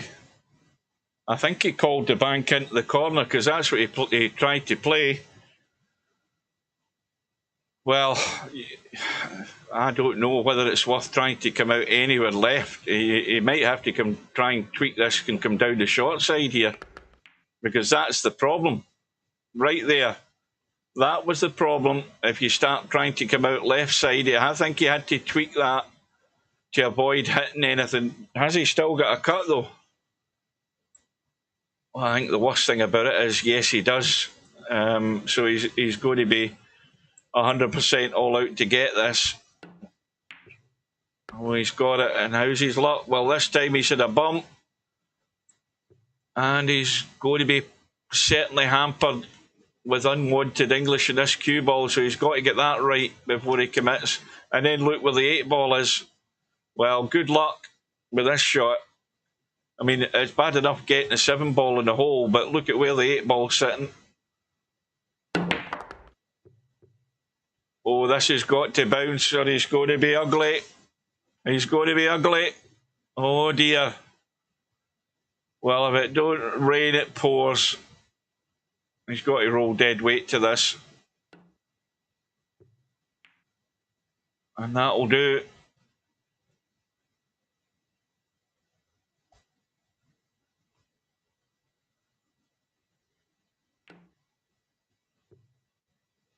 Well, see, this is a great opportunity for Rabih here. He's got to be brave. He can't be chickening out. You might be leaving a bank, but you've got to get distance. You must get distance with this cue ball. And that's terrible. He's not prepared to grab the bull by the horns and play, to me, the right shot, use that 10 ball and get that cue ball spinning down onto this bottom rail. He's given Tommyy a pot, which is the worst thing in the world to have done, by sort of bottling out and going right through with the shot.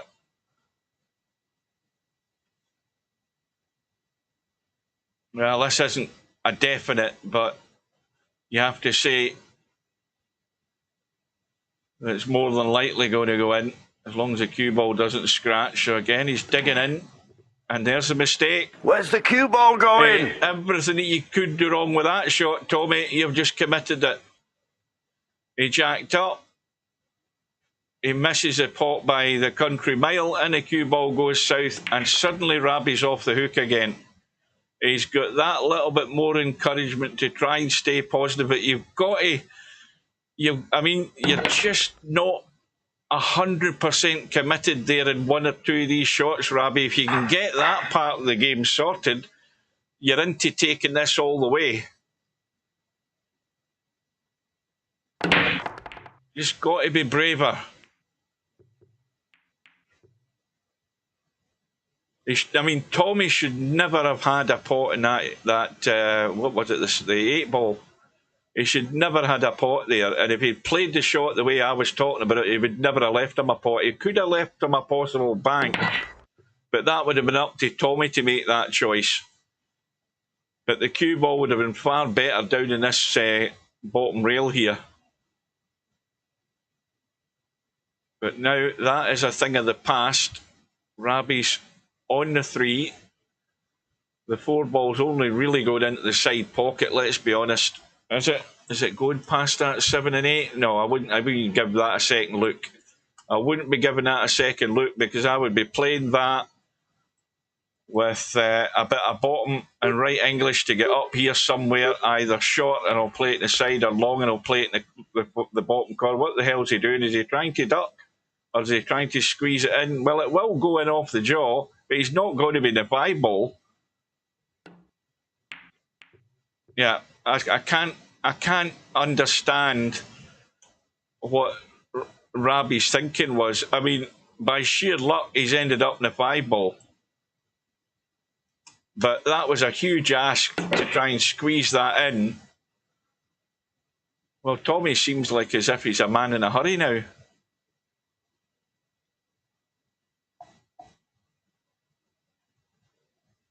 And so now Rabih's going to get a taste of trying to play a safety on a ball that's nailed to the rail when you're like 8.5 feet away from it. Now he's got to get the right edge on this 4 ball. He's not called a bank. And now he's done what I call a nothing shot. I don't know what he was trying to do. Okay, Tommy's not getting anything simple, but what he has done is he's given Tommyy control of the table. And that, I'm afraid, is probably Tommy's worst shot of the night. Because, he's not got to a rail. Tommy's suddenly feeling the pinch for some reason. Goodness knows why. And Rabih is trying to work out an alternate route now, because the 5 ball doesn't really go past the 10.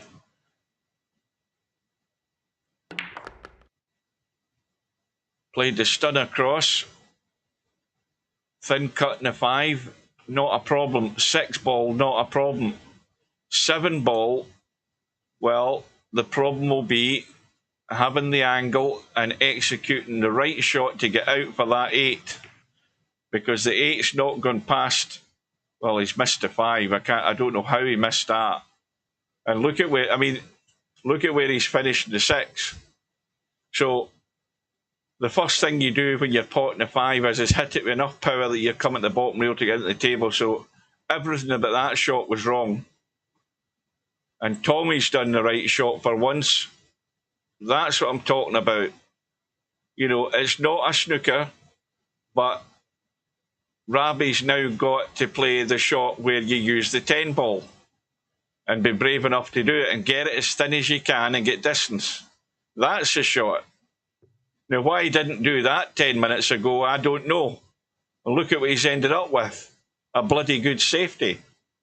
I mean, you know, sooner or later, something like that's going to sink in. He's come up with a very good safety. Wow, now is that legal? That is a brilliant shot. What a shot that was, am I? Yes, I am. Look at that for a shot. Did that 5 come off the rail and come off the back of the 10? Wow. Oh, I can't believe it, but Tommy's ended up hooked. I was so busy trying to see the replay of that, I didn't even notice he'd ended up hooked. Oh, welcome to Interchange X. Yeah, well, it's pretty much been up and down for Rabih. He started good, now he's been chasing Tommyy for the rest of the match, and he's just shown a wee bit of frailty, Rabih, and Tommyy is now as well. So anything can happen, let's be honest.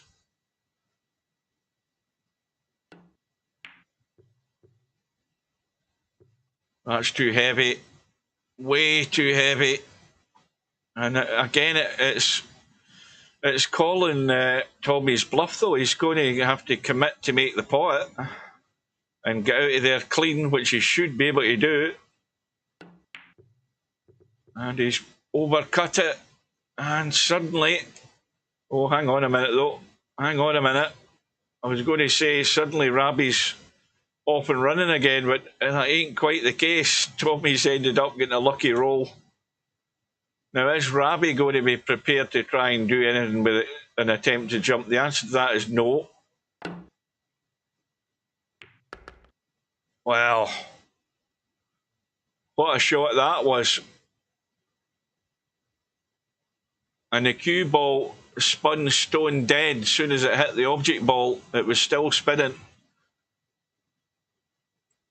And, of course, he's obviously hooked in the 7. Well, it looks like middle diamond, doesn't it? It's a big target, that 7 ball. It's going too wide, is he not? He's going far too wide. What line's he trying to take here? Yeah, I mean, that's too narrow, I think. I think he needs to be... Yeah, he's too narrow. The line was like there, just before the middle diamond, to give yourself that big target. He's missed that by a country mile. Well, he didn't really give himself an awful lot of time because he was faffing about looking down that way until he finally decided he would get nearer that line.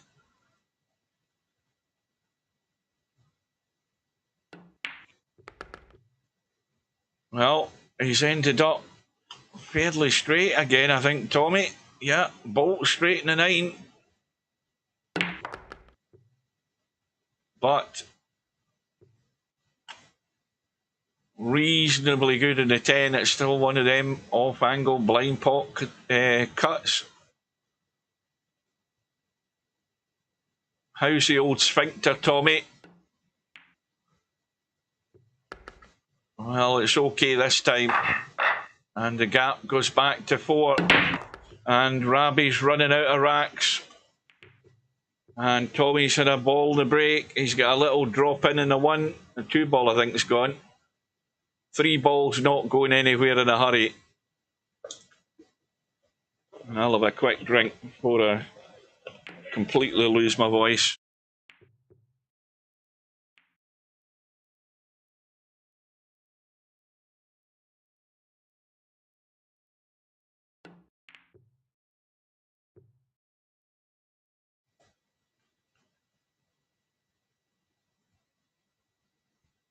That might be a good outcome. Well, once again, oh, tell a lie. I was thinking that was a 1 ball there. I was having a drink and not paying attention. Suddenly it's the 3 ball that's the ball on. Oh, Has he blocked himself out again? I mean, that's a terrible shot because, again, he'd all the room to get out onto the 4 and he's tweaked it. And, of course, now you tweak things, you have no control over the cue ball. So I think, you know, Rabih's certainly getting a bit frustrated, but that self-inflicted poor positional shot has done that for him. Tommy's just going to be ducking, trying to sneak behind the 8. This is, again, another opportunity for Rabih to get distance here. If he's brave enough, he can send that. Well, that's asking for trouble because all it does is a sort of negative safety. It doesn't really ask a great deal of your opponent. And Tommy's the one that's prepared to take the risk, you see. Look at the line of balls. Okay, he didn't get the full cover. In fact, he has left a pot on, but I give more credit to Tommyy for being brave to try and find that line and Rabih just bottling out. You know, he's just not prepared to... I keep saying play what's the right shot, and not only that, Rabih's been given that chance and he's failed.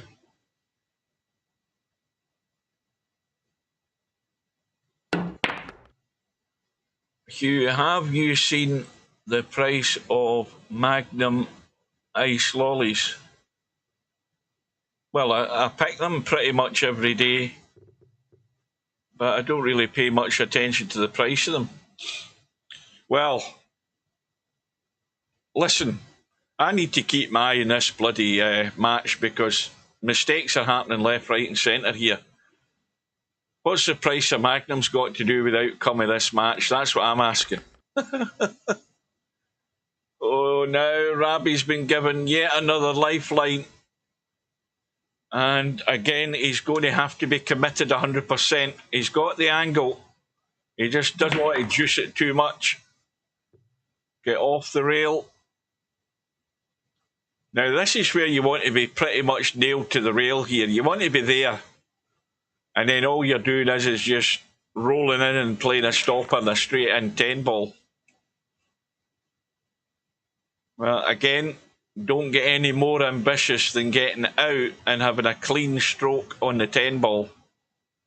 You start being clever and running this 100 miles an hour, anything can happen, and that's a sensible shot. Well, Tommyy is making the mistakes that's allowing Rabih just to sort of hang in there. It is a very frail thread that Rabih's hanging on by. But now would be the time for things to take the turn.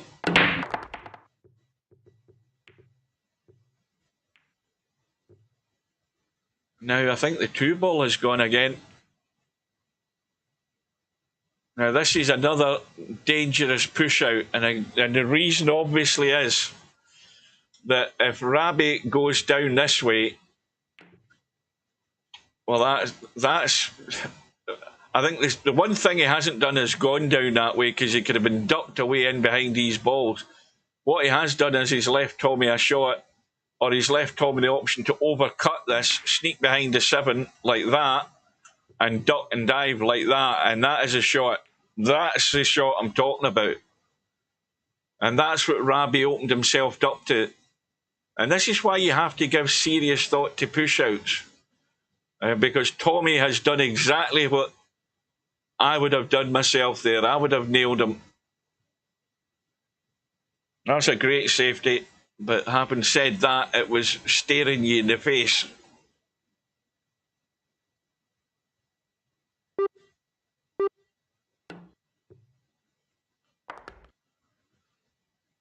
So now Tommy's won the reward. He's got the prize. How can he deal with the 3 ball? Because that is the big stopper.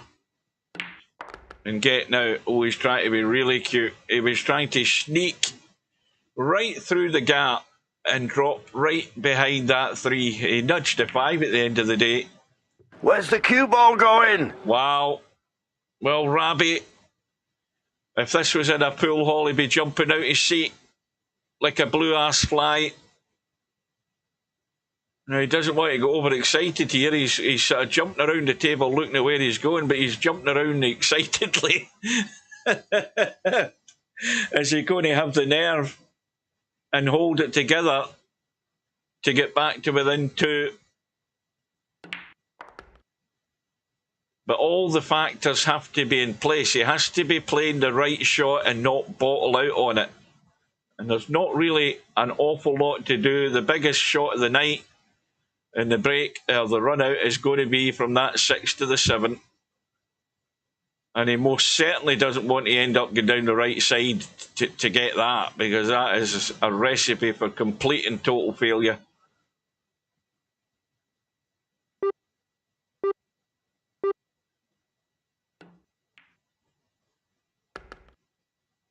Right. Right, so you pinch a bit and you nip and come out and have an angle on the 6. And you don't be afraid to pinch a bit and just get yourself there. Now, it could have done with a wee bit more angle, and he could have done with not being quite as close to the rail. So he's got to work the cue ball. It's got to spin. It's got to juice up. And here we go again. Now, you see, this is all out for the pot or nothing. You've got to control the cue ball if you're going to try and duck, and that's tricky. So the odds are far better than you having a go at the pot, and that was the right shot. And he's nailed it. Well, it's a wee bit fiddly again because he's the wrong side, but you can check this up so that you can go forward and avoid the 9. You don't want to run forward and run into the 9. You've got to run forward and come out off that rail, avoiding the 9, and you can do that. I mean, if you want to be really ultra safe, you dig in and draw and miss the side pocket, which is a big risky shot. Now, here's another way that things can go wrong if you bottle out in the shot. If you know you want to drop that in and come out for the 10, then that's what you do. Or if you're not committed to that, you get around the corner and come around the rails into the safe open zone. So he's made the right choices there. Well, now this is going to be a test of Tommy's nerves. Well, I can't believe that that the USA don't have those ice cream lollies. They'll have them possibly under a different name. 100% they'll have them in a different name. They're very popular over here, I'll tell you that. And they come in umpteen flavours now. Umpteen flavours and umpteen different sizes. They even do a vegan version now. Well, Rabih has had a ball in the break. The 4 ball is gone. He had a shot in the 1. Now, this rack here, I'll tell you right now, this is where we're going to see Rabih's nerve, because now he has a great opportunity with the way the table sit. Apart from the 6 ball, the way the table is, he has a real opportunity here where he can get right breathing down Tommy's neck. And it's all going to hinge on whether he can get to the 6 ball. Now, can he just drop this in and go through? He's going to have to, really. He might end up square, though, looking at that angle. This is not the best of shots you'd want to have to play. And he's held it well. Well, now he's got too much angle in the 5. Does he want to take a risk and play this sort of plain ball and try and catch the 6? Looks like it. Yeah, he's trying to get tricky dicky, and he's ended up missing the 5 because of it. And he's also, well, I'm sure he played the pot. I don't believe he played the safe, but he did call the He did attempt the pot, but he ended up hooking Tommyy. So anyway, whatever way you look at it, now he's in prime position with ball in hand, and we'll leave him to it. I'm not going to try and jinx him.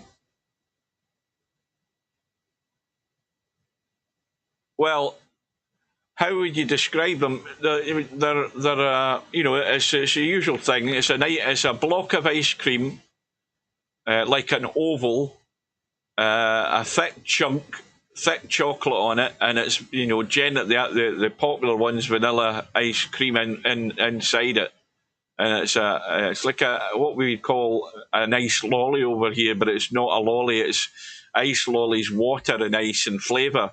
Whereas and food colouring and stuff, but these are chocolate on the outside and either strawberry, vanilla, or whatever, and various other things, nuts and maybe and stuff like that on the outside of the chocolate. And like I said, it'll be very, very extremely unusual that they don't sell them in the US in some form or another, because they'd make big bucks over there. So I'm pretty certain they'll be in sale over there. And meanwhile, Rabih is in business here, folks. He is in business.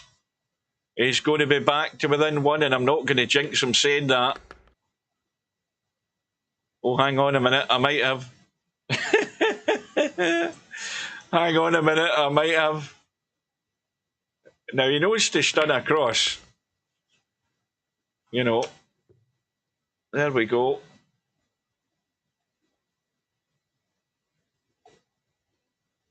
Viennettas are good. I'll grant you that. I'll grant you that. I can devour a whole mint Viennetta in one sitting, no problem.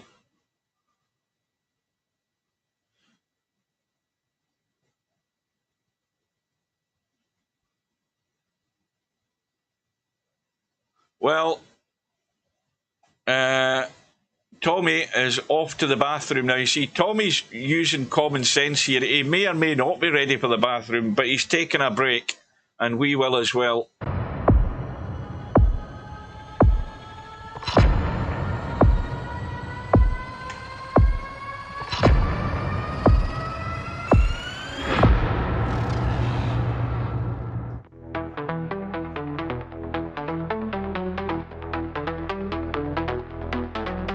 He's a tactical genius, he's the one to see on VP4TV. He's wild and he's free. Eyeball top number 50, you and me. With his cunning moves, he's rocking endlessly.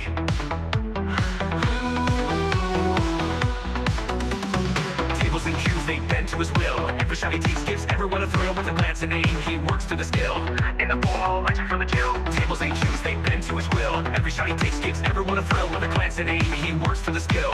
In the ball, lights from the kill. Tactical genius with every play, making magic happen every single day.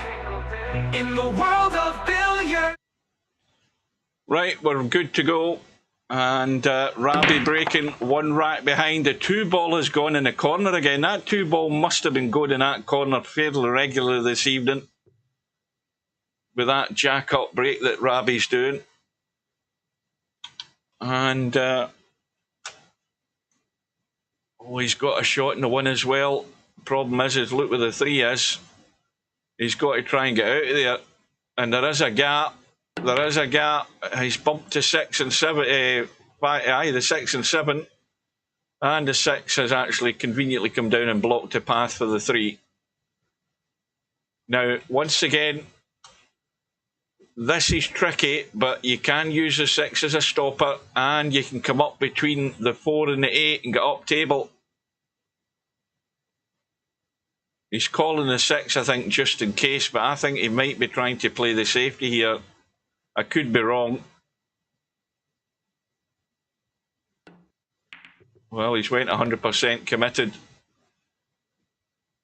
Oh, now he's got a decision to make. Is it all out again? Is it going to backfire on him, this one-dimensional way of doing it? But that's up to him. He's done all the hard work to get right down on Tommy's coattails here. And one bad shot choice can throw it away. He's trying to drag the pace off. He's done it. He's bumped to 8. Now he's perfect in a 4. but it's such a big ask now. Again, he's got a wide open table on the right side as we look to come down onto this 5 and 9. It's by no means set, and the only way he's going to get that good is getting really good on the cue ball here. And he's gone down the other side trying to do it from short side. Well, that's where you'd normally not go, but he's got there, and fair play to him for that. He's given himself every chance to get the cut in the 5. And now he really needs to bump something here, unless he's going to try and drag this in dead weight. And in fact, no, he's spinning over this side. And there you go. And he's ended up safe, though. He's ended up safe. Well, again, if you're going to get a roll of the ball, this is the good time to get it. Oh, that's not necessarily, again, the best shot there by Tommyy. I mean, it's so easy to just feather this and come into the long grass or go all out for the pot. But again, Rabih took a big risk and he has come out lucky again. And this is on a knife edge. Tommyy going for the kick. It's right on the rail. And the 5 ball's coming out. Well, this is cue ball still spinning. Well, he's got to fire up the shot here. If you go, I think the 8 ball's in the way if you go forward, because you're going to slam this and you're going to stun to the rail and go for. I think the 8 ball's in the way if you're going to try and come forward. The commentator's eye thinks the 8 ball's in the way. He's trying to dig in. Well, he was brave to play the big stun, but the big stun that rattles the jaws, the ball never goes in. And Tommy's made his mind up. It's the bank, reverse bank. Oh, he's nowhere on it. And this 5 ball, is it going to the long rail? Well, it isn't on the long rail, but once again, Rabih's got a horrible shot. And watch the left side pocket if he starts jacking up and digging in here. Where that cue is right now, watch the scratch. He's avoided it. He's going to have nothing on the 7 ball unless the cue ball keeps running. Well, again, it's an easy safety. I don't know that he's got enough to make the pot, but you cut it behind the 9 and you run for cover. He doesn't look as if he's doing that, though. I'm running down to the long grass every single day of the week here. But he managed to make the pot. I must be bloody blind, because I did not think he had enough of that ball to pot it. That was excellent. Can he follow it through, though?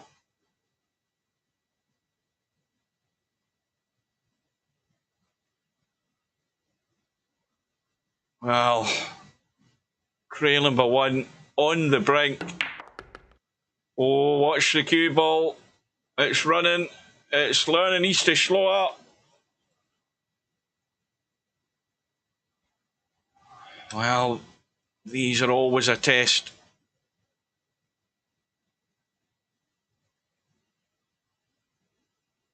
I don't know about you guys, but I'm getting nervous. I've been nervous for the last half hour, and I'm only watching the damn thing. Well, in the overall context of the match, biggest shot of the night, because Rabih is right back in the game on this 10 ball. How's his nerve now? Well, it's pretty damn good. Here we go. Well, for the first time since 3 apiece. Oops, wrong button. Hang on a minute. What the hell am I doing? I was trying to reset the camera. There we go.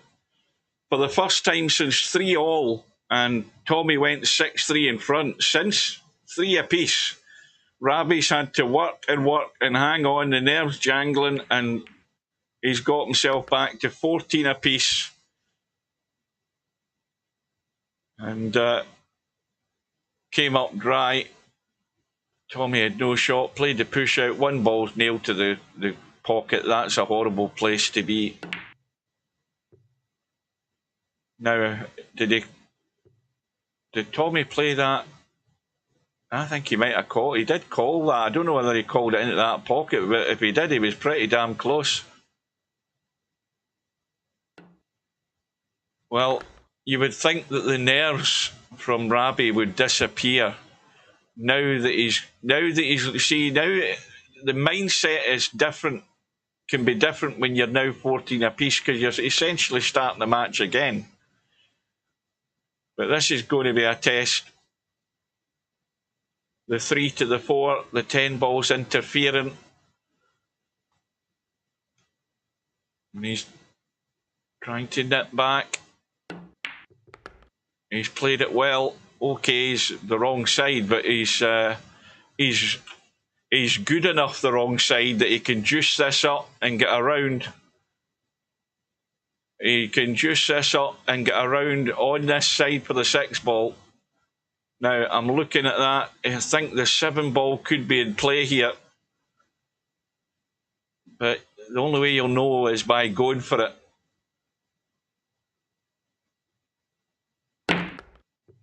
Well, I think he thought the 7 ball was in the way. That's why he tried to take that line out of the equation. But he hasn't finished good in the 6. Because of it, now he's got to come up with a decent safety. And that, again, this is tricky. Now, if he's going to try and come off that side, cardinal sin if you hit the 8 ball. And I suppose that's, well, what enticement is there for Tommyy? I mean, that'll cut. And he's not prepared to play it. He called the bank into the side. Or did he? I'm not sure whether he did or he didn't. But the 6 ball's finished into that no man's land area.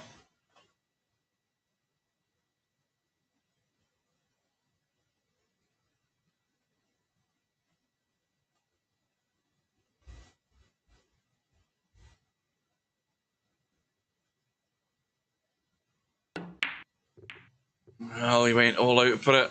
And he's not going to be lucky, I don't think.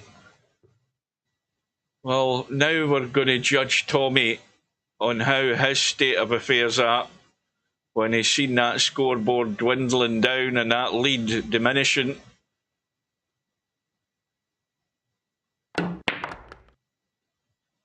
Oh, is he going to finish on top of it? No, he isn't. He's had a nudge, but it's still a fiddly one. It's still a fiddly one, and he's got to watch that he doesn't overdo it and end up behind the 10 ball. He's just got to be careful. Yeah, he decided rather than try to hold the cue ball, he would just let it open out, leave himself a longer pot, but not take any risk with that 10 ball.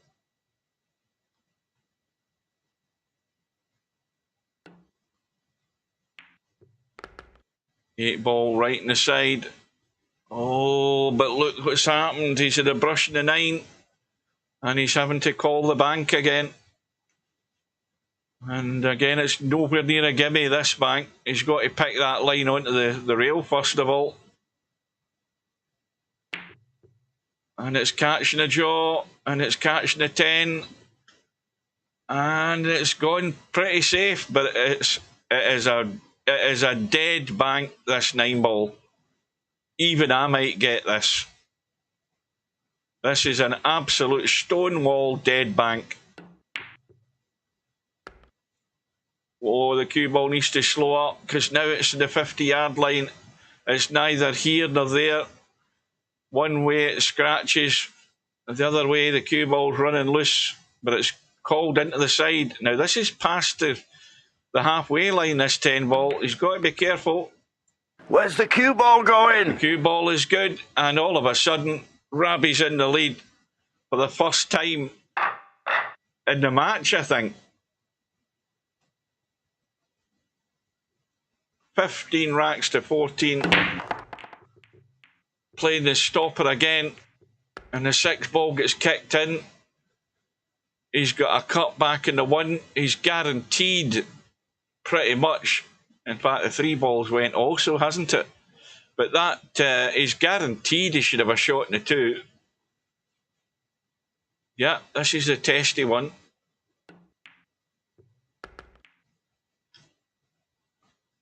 Right, so now he's on the 2. Again, I'm just thinking how I see this. All I'm doing is potting at and making sure the cue ball's coming out. I'm either playing it into the side or I'm playing it long. I know I'm going to have a shot. I'm not going to bottle out and actually getting the cue ball right out into the table. Now, to me, that is a huge bottler he's just played there. Do you see what I mean about the frame of mind? You know, he's probably trying to work out how he's ended up there. But, you know, it should never have played that like that. You've got to be, again, committed. And anywhere down here, you have a shot. Yes, he's got the 4. But his life could have been a lot easier there, a lot more comfortable, had he just committed to the shot.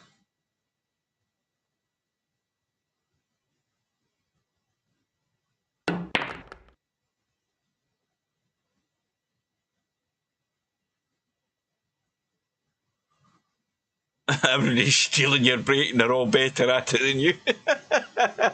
I love that comment. Well, Rabih, well, I'm saying nothing. I'm saying nothing. I'm keeping my mouth shut.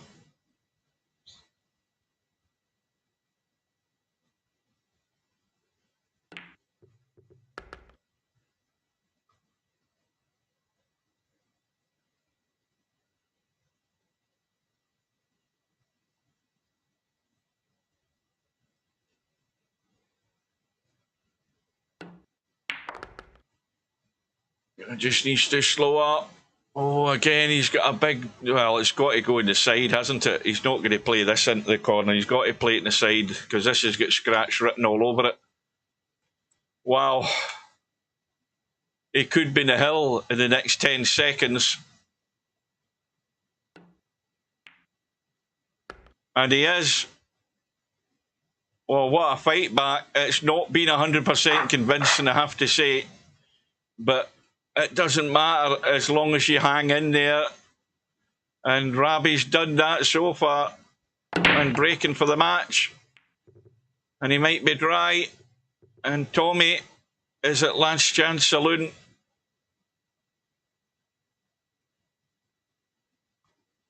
And, well, is he going to come out of there and avoid the 5? No, he isn't. And he's going to have a decent angle in the 2, but look at where he's going to have to pop this cue ball for a shot in the 3.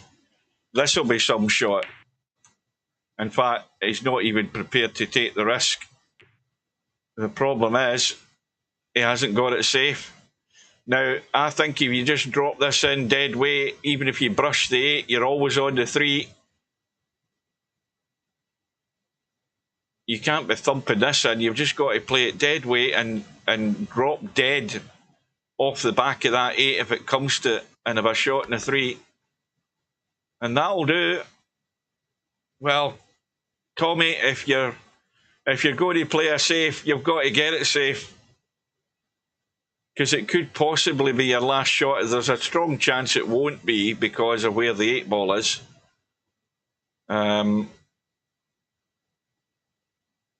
But Rabih's studying the table. Oh dear. What's happened here? He's going to be in trouble, is he? He most certainly is. And Tommyy better get ready. It might not be a great opportunity, but above all, he can have control of the table if Rabih doesn't get the hit here. Well, we started at 7 PM tonight. We're an hour and 20 minutes into this match, and it's been gripping.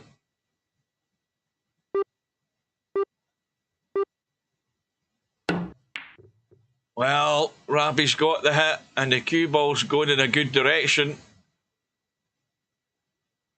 And it's still Well, what does Tommyy do here? Does Tommyy actually just roll this in and leave a big cut, or is he going to try and get down into the middle of the table for the cut? Yeah, that's what he's going to do. Just take what's there.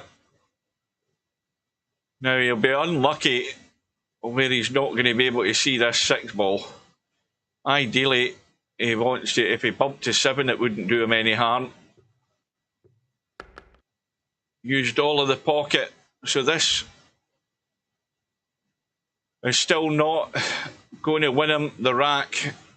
Getting to the 7 ball, there is room to get to the 8 to make the cut.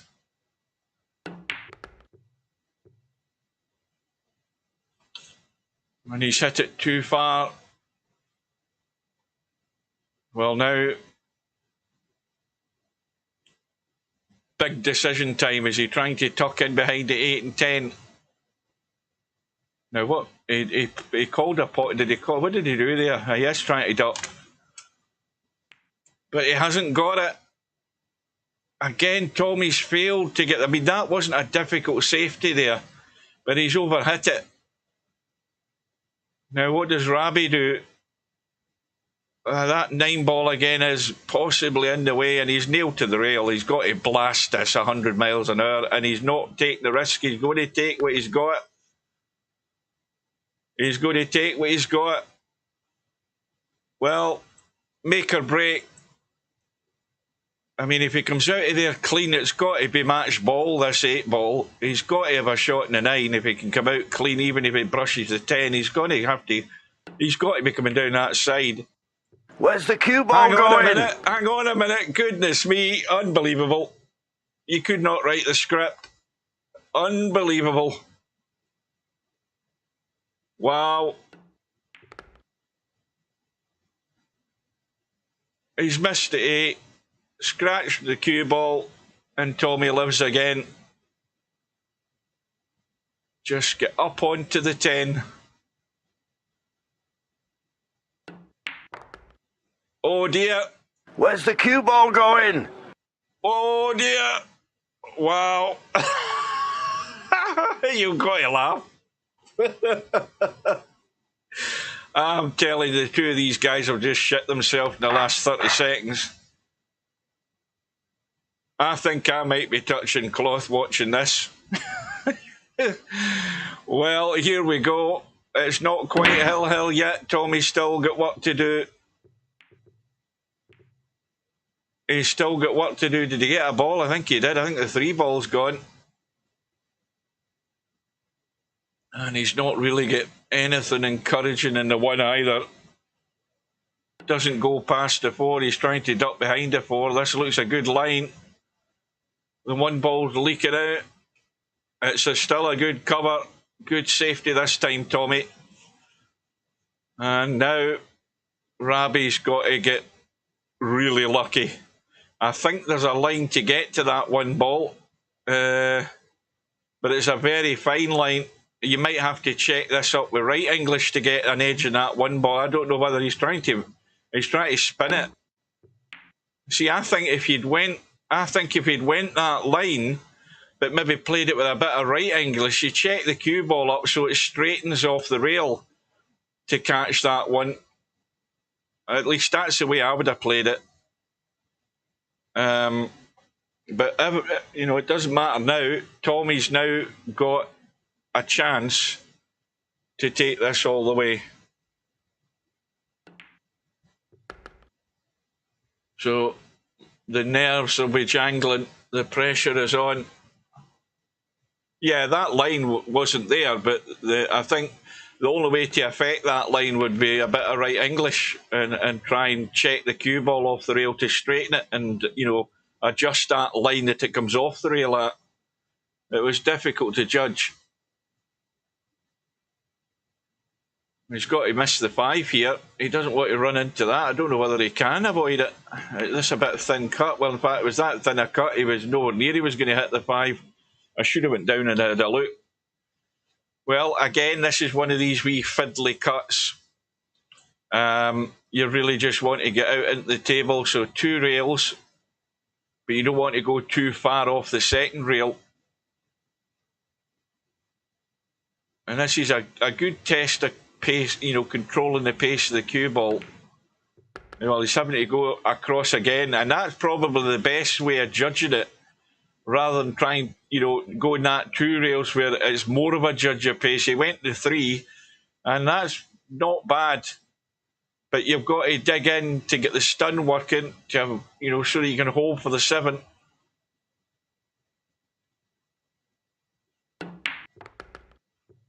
Oh, he's just ran far enough. If it had bumped at 9, he was dead in the water, but he's just gone far enough.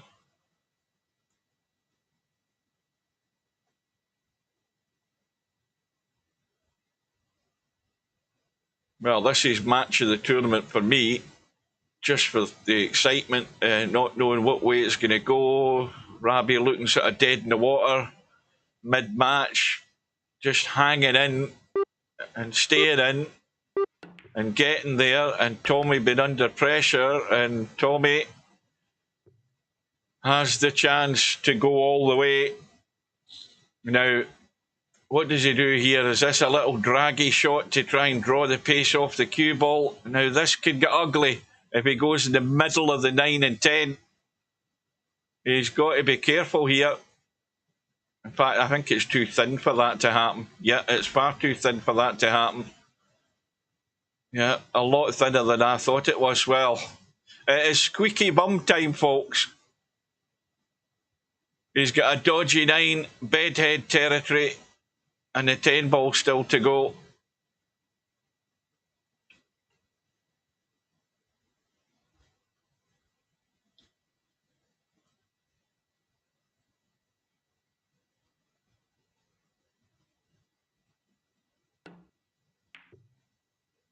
Well, he's nailed a 9, but he's going to have to nail another one from 9 feet away. This to go all the way.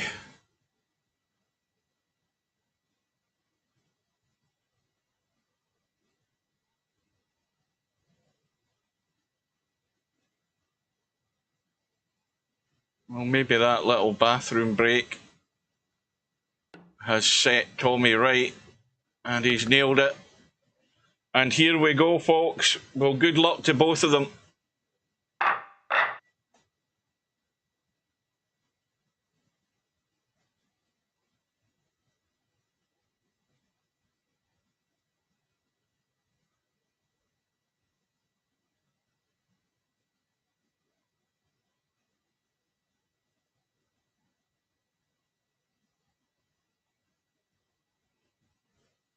Let's see what sort of angle he's putting on this. Well, he's not jacking up high to play the stopper. Where's the cue ball going? But the cue ball has gone south, and look at this table. Well, here's the proper test now for Rabih, who's at certain times he's shown a bit of nerviness and a bit of sort of bottling out on the shot on the odd occasion. So this is his true test. The one big test of the evening is ball in hand with a table that is so inviting. And this will go wrong straight away if he doesn't fit in the gap, and that's a disaster. Well, again, he's only himself to blame to actually come down that side where a ball can interfere with the shot, and that's a bit naive playing that. There's no way you should ever be playing a shot where you have to be getting into a gap or where there's a ball that can interfere with the line. You should never be doing that with ball in hand, my friend. And if you're going to lose it, oh, hang on a minute. I thought he almost fluked that there. But if you're going to lose it, you will lose it on that shot choice there, Rabih. That is severe inflicted damage, self-inflicted damage there. A completely wrong shot choice to try and nip down into a gap when there was a wide open gap left side of the table. There was no ball to interfere getting on that 2 ball from the left side of the table. And that was a really bad... Well, it was a nervy shot choice. Let's be fair and say that. Because your mind doesn't necessarily tick over in the proper order when it comes to Hill and Squeaky Bum Time. All sorts of strange things can go through your head, and they can cloud your judgment on the obvious shot that's staring you in the face. So Tommy's now under pressure. It's all about the cue ball. Oh, now that was a wee bit of a not 100% convinced we're doing the right thing shot. If ever I've seen it, he almost hooked himself. Well, he has to avoid the 9, which I think he can, and he might have to risk an interfering ball here as well, unless he tries to get really cute. He's got to go off the 5, down onto the long rail, short rail, and down past this 8. I can't see him trying to do anything else acrobatic. In fact, Tommy's so nervy, he's not prepared to risk anything. I mean, look at this for a shot to stay at the table.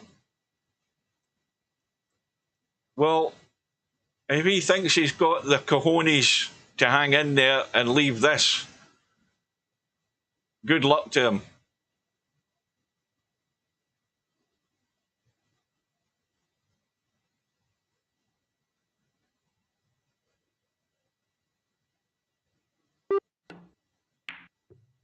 Oh, he's got it, and he's opening up onto the 8.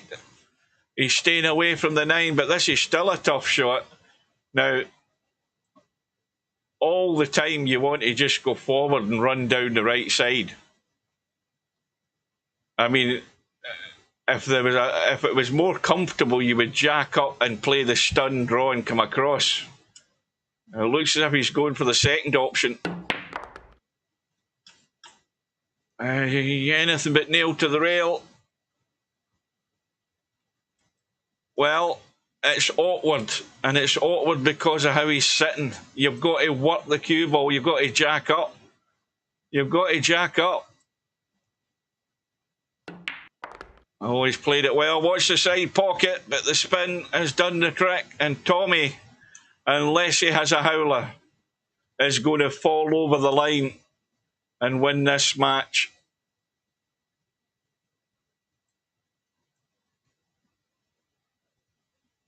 And the biggest sigh of relief of the night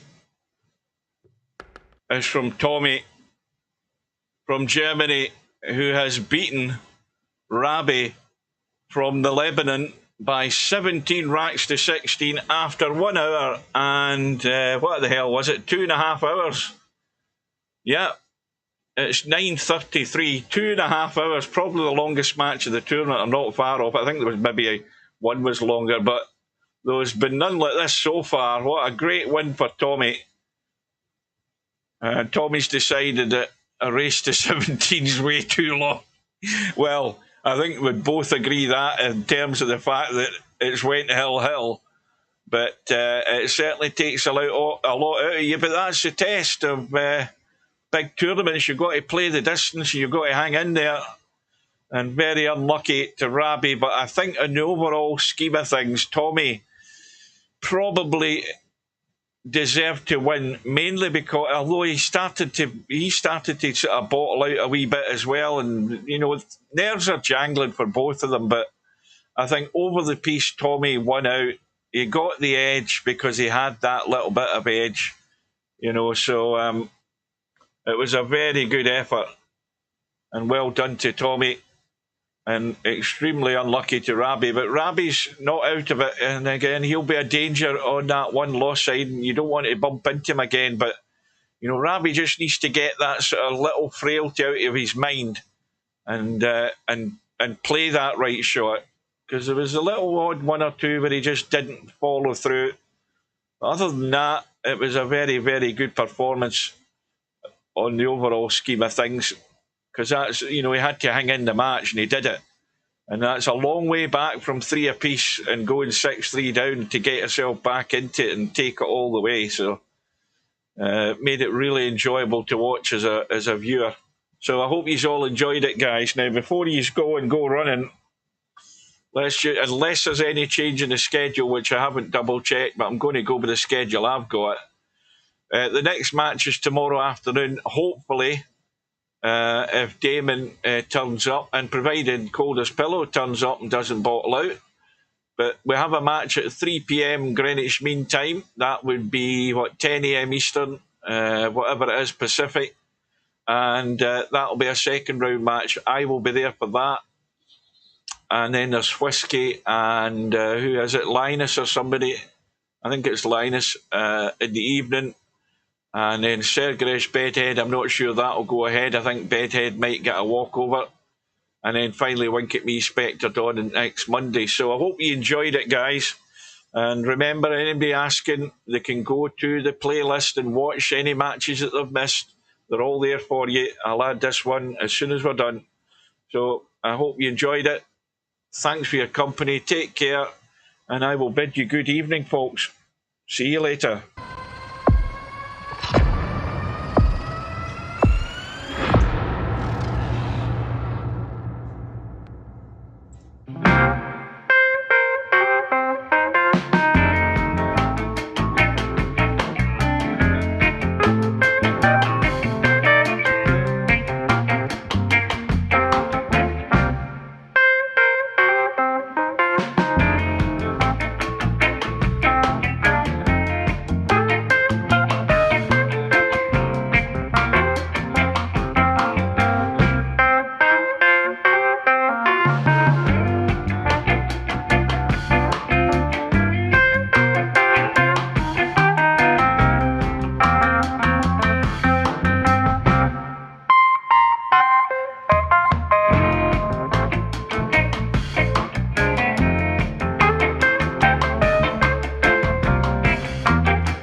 No bar, no pinball machines, no bowling alleys, just pool. Nothing else.